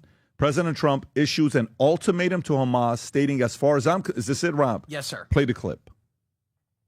Well, I would say this, and I'm going to let that because that's Israel's decision. But as far as I'm concerned, if all of the hostages aren't returned by Saturday at 12 o'clock, I think it's an appropriate time. I would say cancel it and all bets are off and let hell break out. I'd say they ought to be returned by 12 o'clock on Saturday, and if they're not returned, all of them, not in drips and drabs, not 2 and 1 and 3 and 4 and 2. Saturday at 12 o'clock, and after that, I would say all hell is going to break out. Now, let me read this to you. Hamas says it's delaying next hostage release, claiming ceasefire violations. Hamas announced it would delay the next hostage release, accusing Israel of violating the ceasefire by preventing displaced Palestinians from returning to northern Gaza, targeting civilians, and restricting aid. Hamas spokesperson Abu Obeida stated the release of the Zionist prisoners next Saturday, February 15, 2025, will be postponed until further notice and until the occupation commits to and provides compensation for the entitlements of the past weeks. Retroactively, Israel has denied violating the ceasefire, and Israeli defense minister Israel Katz calls Hamas move a blatant violation of ceasefire agreements. The ceasefire, which began last month, has so far resulted in 5 hostage prisoner swaps, freeing 21 Israeli hostages in exchange for 730 Palestinian prisoners. The next scheduled swap was set to release 3 more Israeli hostages in exchange for hundreds of Palestinian prisoners. Glenn, what do you think is going to happen here? You know, I always wanted a president with a twitchy eye. I've always wanted one that, you know, like in the Westerns, you're like, that son of a bitch just might kill all of us. You know what I mean? When you have a president with a twitchy eye, you listen. And he does not make threats. He makes promises. Do this, or this will happen. Do this, and I will do this. That's a promise. And unlike most presidents that draw this a hard red line, and then you get to Sunday and nothing's happened, his hard red line, I think all hell's going to break loose. I think all hell's going to break loose. Now, whether Israel is just supported by us in doing it, or if we do it, I don't know. Vinny. I mean, as a hostage, that is the last thing that you want to hear is an ultimatum. Because think about it, these are terrorists. We don't negotiate with them. And by the way, I know this for a fact. We know exactly where they are. We know exactly, who's holding them. We're the United States military with Israel. They know all the freaking details. And I'm just curious as to because think about it, Glenn. If we're all terrorists and we have Tom and Rob as hostages. If you hear that threat, if you hear that by noon, and their attitude to me is that they're not going to back down, you know that once the breach comes in, these two are going to die just like that. These are terrorists that they believe that Allah is going to have them and they're going to be virgins in heaven. That is the worst thing I think that could do, because that's going to lead to they're done. If you attack, those terrorists are finished. The terrorist or the hostages? I'm saying, everybody, hostages, 100%. Yeah. And mind you, my heart goes out to my kid. I'm only imagining. We saw the release the other day, Tom. You mentioned this. There was 2 separate releases. The first group seemed like they were kind of healthy, and the 4 female Israeli soldiers. Yeah, and then they look frail. They looked like they were in good shape. And yesterday, the day before yesterday, but yesterday, news stories came out, and you saw the condition of these. I think these were men in like their 50s who should not have looked like that. They really looked malnourished. They looked bad, and they were not jumping around. Yeah. So the question is, as a president, you have to look at all of it, but you also have to say, should we have bombed Auschwitz? We would have killed a lot of prisoners, but we would have stopped them from doing that. I think you get to a point where you've negotiated, which I'm not a fan of, but okay, we got some people out. At some point, the president has to make that callous decision of, these guys are bad, they're abusing these people, and it's got to stop. Because if we continue to play footsie with them, they'll only grow. Kill them all. Yep. No, I agree. Adam. I just feel bad. Well, there's a famous phrase, F around and find out. And Trump has been basically warning Hamas, oh, you want to F around? Well, you're going to find out what I say I'm going to do. So I don't know what's going to happen exactly. I think he's giving him until Saturday. But Trump's made a lot of promises before. He said, before I even take office, we're going to do all this. We're about to see. So at least we're about to see. What do you mean? His threats he delivers. You don't remember Qassem Soleimani? No, I'm with you, but he has till Saturday. Today's Tuesday. They have Saturday till noon. Correct. That's what I'm saying. He doesn't have till Saturday. They have till Saturday. Correct. Yeah. Well, the reality is this. I haven't never heard not one Palestinian give a good plan. Give me a good plan. Give me a plan. Show me something. All I hear is chants of river to the sea, Palestine will be free. What does that even mean? Show me a plan. At least Trump's bombastic, ridiculous Taj Mahal Gaza Strip casino thing is better than whatever they're proposing. So the alternatives to the plan, all right, so what does Trump want to get done? He wants to get the Abraham Accords finished. He wants to get normalization between Saudi and Israel. Israel's already signed normalization and peace agreements with a handful of Middle Eastern countries. We're seeing stories come out that basically the Iran threats were actually realer than they actually were perceived to be. You're seeing these stories right there. Oh, yeah. He knows who the head of the snake or the head of the octopus is in the Middle East, and it's Iran, and so does Saudi, by the way. So we're going to see what happens on Saturday. However, Saudi's going to have to come to the table. The Emirates are going to have to come to the table. Egypt's going to have to come to the table. King Jordan, by the way, people don't understand. King Jordan, you can pull up that article in the Wall Street Journal. King Jordan, by the way, to my Arab friends out there, Muslim friends, there's a couple different neighbors Israel has. Egypt on one side, Jordan on another. Why doesn't Egypt want any of the Palestinians? Nor does Egypt. Not one, bro? Nor does Saudi How about Arabia. Jordan? Hey, take a couple of these guys. Not one? The king of Jordan, if you pull up that article right there. Trump wants Jordan's help with Gaza. The king is basically saying, nah, I'm good.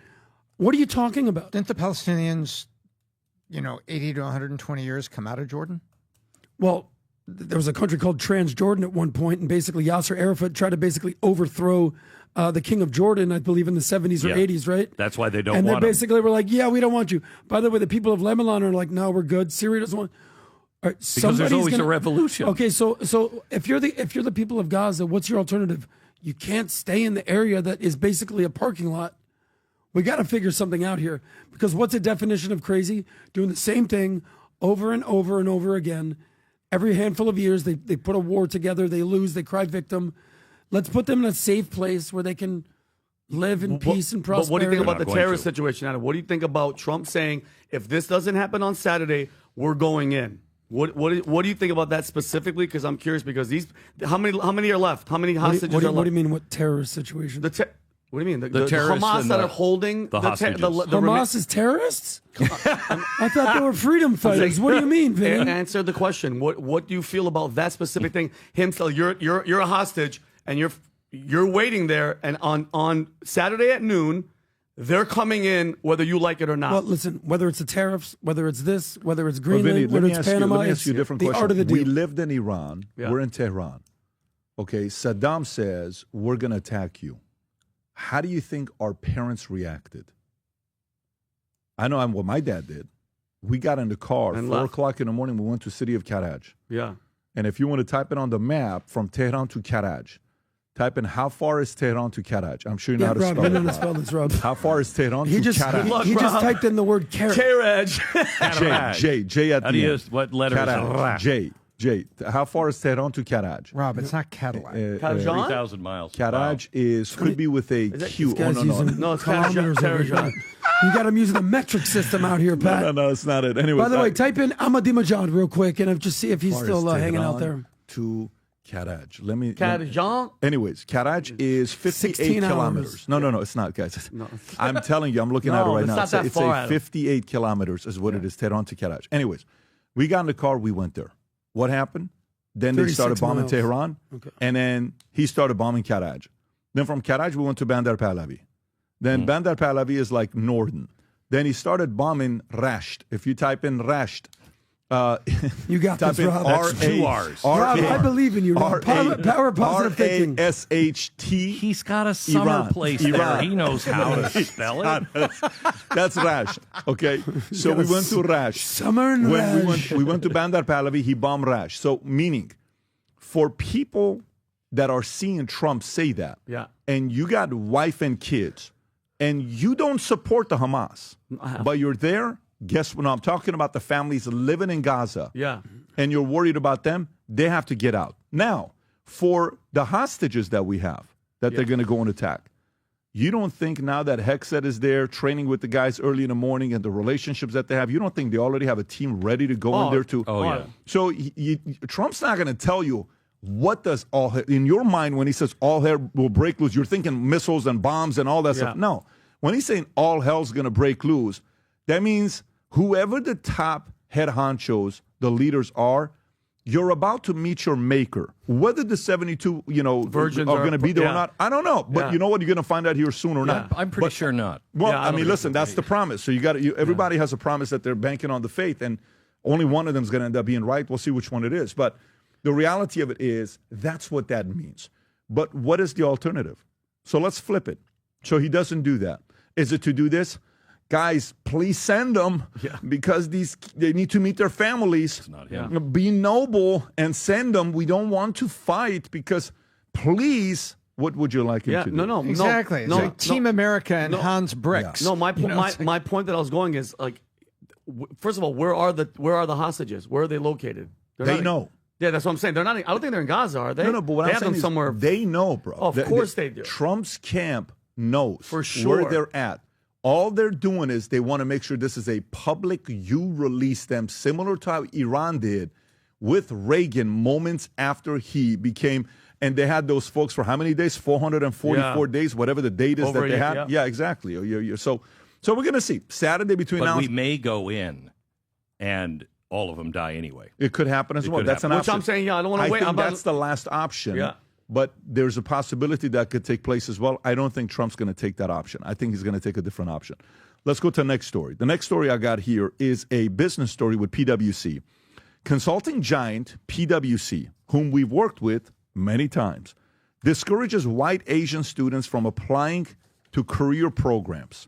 White and Asian. I'm glad it didn't say Assyrian, but it does say white and Asian. Let me read this to you. Okay. PwC's career preview, a 3-day summer seminar in Orlando, explicitly excludes white and Asian students from applying, stating applicants must self-identify as a member of traditionally underrepresented group in the professional services industry, Black or Latino, Hispanic. Another PwC program, Start Experience, encourages a range of racial backgrounds that excludes Caucasian people and East Asians with eligibility prioritizing Black and African American, Hispanic, or Latinx, American Indian, or Alaska Native, Native Hawaiian, or other Pacific Islander, two or more races, protected veterans, individuals with disabilities, and or first-generation college students, which is DEI. PwC has defended its DEI strategy, stating on its website that it is grounded in data and accountability. Knock it off. Supports measurable programs and helps create an environment where everyone feels valued and empowered. Tom. In her quote, the word feels is the core of Democrat and DEI outrage. It's how I feel. I feel this isn't fair. I feel this.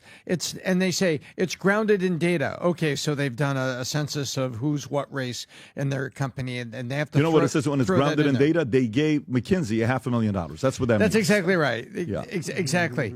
And this is horrifying because basically this is supposed to be a career preview for everyone except you and you. May I tell you the irony of this? The irony of this is Gavin Newsom, who's having a lot of problems in California, because you notice he's been kind of quiet for 2 weeks. Yeah, have you noticed he ran that? out of gel. Yeah, because there's a lot of things that have been going on that he's been, like the insurance and stuff we talked about. Well, guess what? UCLA and UC Berkeley were sued as part of a class act that claims UC. Now remember, UC, it's a UC system. We're not talking Stanford. We're not talking USC. Why is that important? Because those are private schools. Mm-hmm. We're talking the UC system, your tax dollars, UCLA, UC Berkeley, and they were specifically excluding, wait for it, Caucasians and Asians from their admission quotas. There you go. And so you see that is now a lawsuit coming down that's going to be at the federal level soon, where the people in California are saying, wait, you're using our money and yet for the UC system, and yet you're excluding part of the citizens that are paying taxes for that?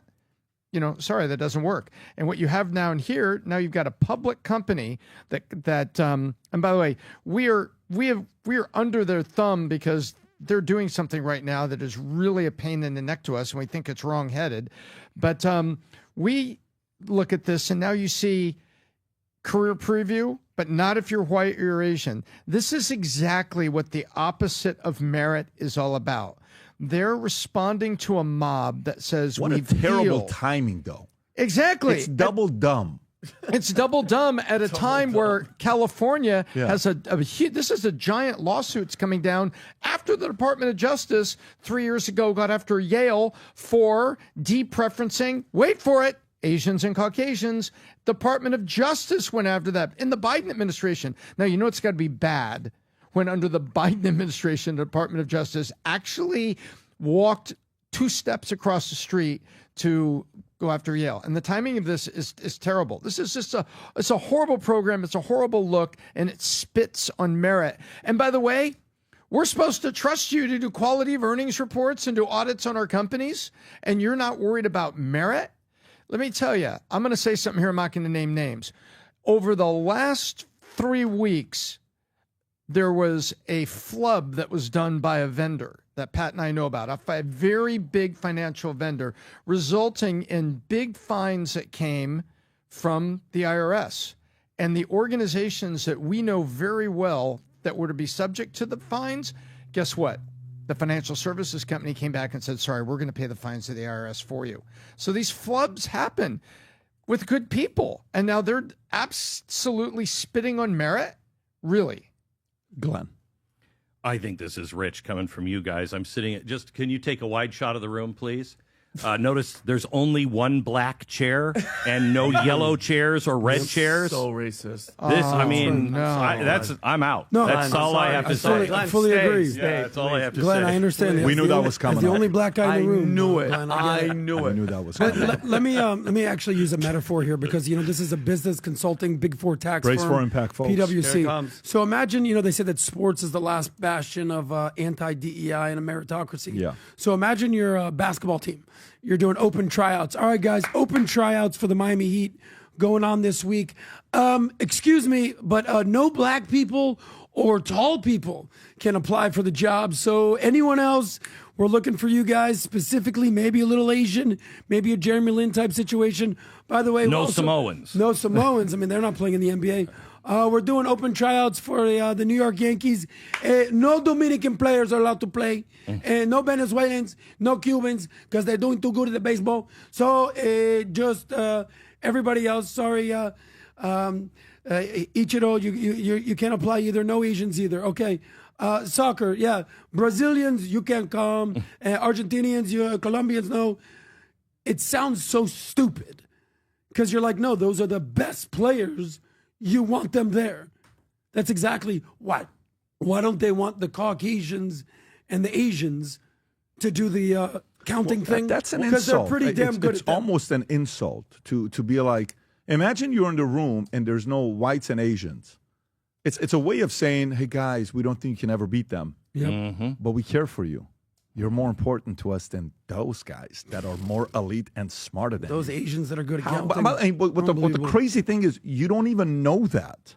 No. Like, you don't even know that. It's racist to because assume. you do that, it's an insult to everybody in the room. If you want to compete, who do you want to compete with? Beat out everybody. It's not about like, hey, let me get the no. It's so pathetic. But the part about this is this wouldn't have surprised. If I read the story 3 years ago, or even 2 years ago, or even a year ago, you would have reacted to it. Okay, well, that's da-da-da-da-da. DI doesn't work. No, DI does work. Now, with who's in, you want to double down? Are you sure? No problem. No problem. It's okay. Do it. Let's see what happens. Go ahead and do it. To impose a pathetic idea like this that we know did not work and divided America, let's see how it does in the next 3 to 4 years. The market's going to talk. It's very simple. Yeah. You don't have to be upset about it. The market's going to tell us whether you're right or wrong. But take your time. Matter of fact, I suggest they keep this philosophy. Yeah. Stick to it. Yeah. Don't change it. Let's see what happens. And Pat, you know how Tom talks about upstream, Tom, and then coming downstream? This Yeah. is on the upstream level, right? But you know what happens when this happens Another downstream? metaphor. Yeah, another metaphor where, the consequences are going to be because of these practices, because of people not being the most qualified. That's when you get White House press secretaries that are horrible because she's a DEI hire. That's why you have pilots and air traffic controllers that they have to fill the quota of certain races that aren't qualified. You're going to get surgeons, you're going to get military. That is the downstream problem of shit like this is going to have. We're going to get the effects of that type of freaking attitude, that racism, which, by the way, I completely stopped being racist. But I started again during the Super Bowl because in the end zone they stopped the end That's racism. true. So I'm back, Glenn. I'm back to being racist. But you're because- choosing love. I'm good. choosing You're love. choosing love. But I'm still racist. Okay. I all feel, you know who I feel bad for? Genuinely, I feel bad for my Asian friends. Because Why? everyone knows it's perfectly acceptable to be racist against white people these days. That's fine. That's normal. Guys, That's not a big whenever deal. I see Adam at dinner, I see 8 Asians around him. Yeah, always, It's a very, always. it's great. I'm but eating sushi a off PF of Chang's. I totally But show see me it. one time that somebody has come here with nothing. They're from some country that maybe is an enemy of ours. They don't really even speak the language, and in one generation, they're powerful and rich. Give me one example.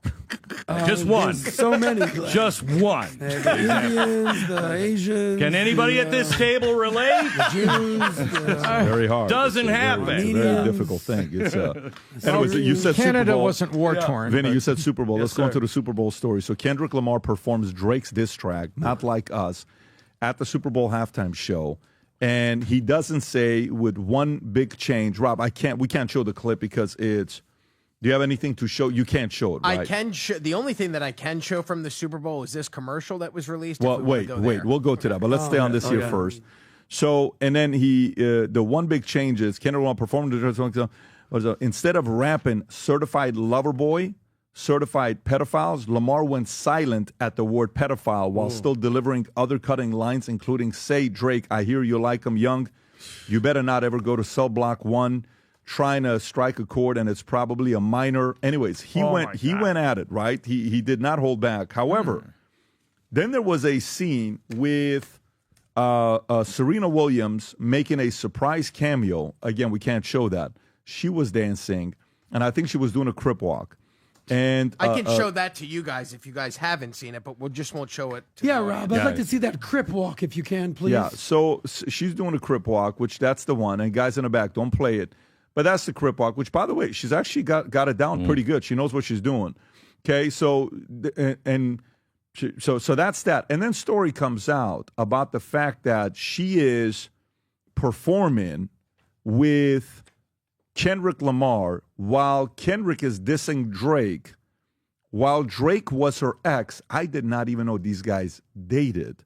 And then at the same time, afterwards, as he performed at the Grammy, one of this track, Not Like Us, after the show, Williams posted a video removing her costume and joking, "Oh, I did not crip walk like that at Wimbledon. I would have been fined." Her and joking, appearance paid tribute to the Compton, California roots, aligning with Lamar's performance. Fans saw Williams' cameo as an extra layer of shade towards Drake, with whom she has a complicated history. The leaked 100-gigabyte data dump in 2024 revealed that Drake's 2016 song Too Good was written about Williams, okay? And so if I ever learned anything this year, it's that none of us, not a single one of us, not even me, should ever pick a fight with Kendrick Lamar. And William has already taken a jab at Drake amid his feud with Lamar, saying this. Okay, then Stephen A. Smith comes out. Rob, if you have the Stephen A. Smith clip, Stephen A. Smith said the following about this exchange, and he does kind of make sense. Rob, if you want to play this clip with Stephen A., go for it. But the Compton connection is the Compton. Yeah, RC, that's what I was going to say. The Compton connection. She's from Compton. No, we know. We know that. Even if you too. RC, you and I both know. Even if she's not from Compton, everybody knows her and Drake were together at one point in time. And it seemed like everybody wanted to get their lick back on Drake. RC's, what Stephen A. is saying, if he was in that situation and now he's married, he's not allowing none of that's happening. Hold on, no. That's what he said. If I'm married and my wife is going to join trolling her ex, go back to his ass. Because clearly you don't belong with me. What you worried about him for and you with me? I gotta get that lick back. Go ahead, Stop it. Vinny, Stop thoughts? it. Well, first of all, she's doing the crip walk. You know, her sister, Serena Williams' sister, in 2003 was in Compton, was shot and killed by a crip gangster drive-by, which was kind of weird. But going to my point, Serena Williams' sister. Serena, sister. Yetunde Prince, the half-sister of Serena and Venus Williams, was tragically shot and killed on September 14, 2023 in Compton, California.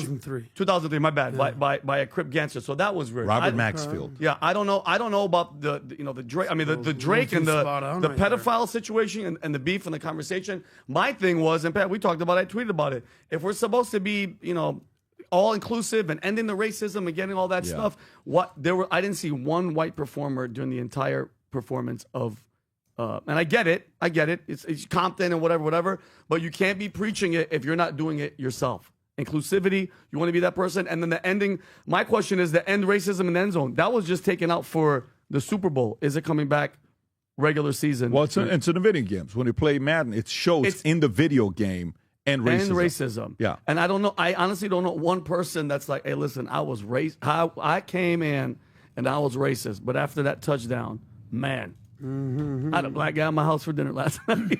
It doesn't work. Why can't they make it say send fascism? There you go, Tom. Let's be equal. Yeah. So, when you're watching the Super Bowl, you're obviously hoping for a good game. Then you're hoping for awesome, funny, cutting-edge commercials. You're hoping for a great halftime performance. 0 for 3. The game sucked. I mean, the Eagles were up, 34-0 at one point. The commercials, I'm just waiting for a good one out here. Nope, fail. I'm like, all right, at least give me a halftime show that's worthy. Absolute dud. And I'm with people of all ages, colors, sizes. I was in the Bahamas for my buddy Chris's birthday. He has black Happy family, 40th. white family. Yeah, Humphreys, happy 40th birthday. Black family, white family, this, that, the other. I asked, he was like the white dad, right? And, the friend of a friend, he's like, man, I'm just a fan of Jimmy Buffett, man. I want to take me away to Margaritaville. What the hell's going on around here? Mm-hmm. And it was just, and I love hip hop. I'm a I can tell you every single song. Absolute trash of a performance. And then he got off the stage looking like, oh my God, it was the best thing ever. Nobody cares. Talking about having to live up to the moment. Michael Jackson, U2, Rolling Stones, Beyonce. Last year, even Usher killed it. Eminem and last Drake. year they had the Janet Jackson the generations, with, right? And Justin Timberlake showing a little Free the Nipple vibe. This was going to probably go down as one of the worst halftime performances ever. By the way, you know how you make up for it? Next year, you know who needs to perform? Drake. K-pop. Because I can tell you this, Drake, the whole thing with the Super Bowl is you don't want to be like, I can't wait for that one song that everyone wants to hear. The whole concept is that you go banger, banger, banger, banger, banger, bang. So every song, Drake could put out 10 hits like that. The fact that even Kendrick Lamar is somewhat even on Drake's level is actually laughable to me. So anyway, Glenn. F all around. Yes. On this, That's right. The only thing I care about is the scandal of the pedophiles, and in the next 10 days, you're going to see the Epstein file released. In the next 10 days. Next 10 days. Oh, Yep. please. You think in the next 10 days the whole Drake. thing's going to be released? Yeah. And what kind of information do you have to be able to be that certain about it? I plead the fifth. In the next 10 days. Next 10 days. Oh, Glenn, please. Yeah. stop it. Next 10 days. You're I'm telling teasing millions who want that list. Day number 1, Kash Patel walks in. By the end of the day, it will be released. Oh, please. Did Kash Patel get confirmed yet? Not yet. They Not delayed yet. it. And did RFK get confirmed yet? Not yet. Tulsi? None of them, though. House, not Senate. Yeah. So All as right. soon as he's confirmed, his first day, it will be released. Oh, I can't wait. Tulsi and I Cash made can't. it out of committee, and they. I Can, wonder what Chelsea, can if close Chelsea debate Clinton's and going to vote tweet anytime. that day about the lies and the. 100% of the whole thing he will release? He will release it. Do you know what will happen if he releases 100%? Oh, yeah, I do. Yeah, I do. Oh, my God. That would be 10 days, Glenn? Guys, hold Glenn accountable. And- I want you to go With on the one Twitter. caveat. What's that? He has to be confirmed. Okay. If he's confirmed. What's Glenn Beck's handle on Twitter, on X? Rob, what's your handle? Is it Glenn? Glenn Just Beck. Glenn, at Glenn Beck? GLENN Beck. Glenn Beck said it. In 10 days, Epstein's list will be released. Wow. Go tweet. Hold this man accountable. Make sure we get it. And Rob just followed you right now. Rob, There it was, Rob. you got one I can't follow right wait. there. That is great. Glenn, are you related to the famous singer Beck by any chance? No, but he's related to me. There it is. There it is. No, we're not related. Do you know any of his? That was Yeah, so he would have quick. been. no, he would have he's been a better performer That than Kendrick was Lamar. so Remember his Yeah, music? yeah. Anyways, Loser, gang, baby. great podcast. I think, Rob, I don't know if we've covered this many stories this quick in the last few what happens podcasts. when This you got was Glenn Beck already here. done. fast, to the point, quick, loved it, not long-winded, not like I'm taking shots at anybody. But guys, Valentine's Day is away, few days from today. Go to vtmerch.com, place your order. This is on you, fellas, because, sometimes we're not good with it. We forget. They get it for us, but we forget to get it for them. Get her a pink Future Looks Bright hat. You got two options. Get her the red Future Looks Bright sweater. Rob, go a little lower to see what other items we got here. Pick and choose. Go to vtmerch.com. Rob, put this Look at the pink link camo below hat. as well. Pink Tom's camo wife hat's great. actually wears these things all the I saw time. Tom wearing that one. I'm Yeah. getting my wife that. There you go. We'll give you one. So Future Looks Bright. No, don't say VT that merch. out loud. Then Yeah. she's like, "You just got it. They just gave it to you." She's not gonna No, be honey, watching. I She's worked listening. really We're gonna hard. I charge had you to double, fight man. for We're gonna that. charge you one. double. The last Double. one. Gang, have a great day. We will do this again Thursday. Take care. God bless. Bye-bye. God bless.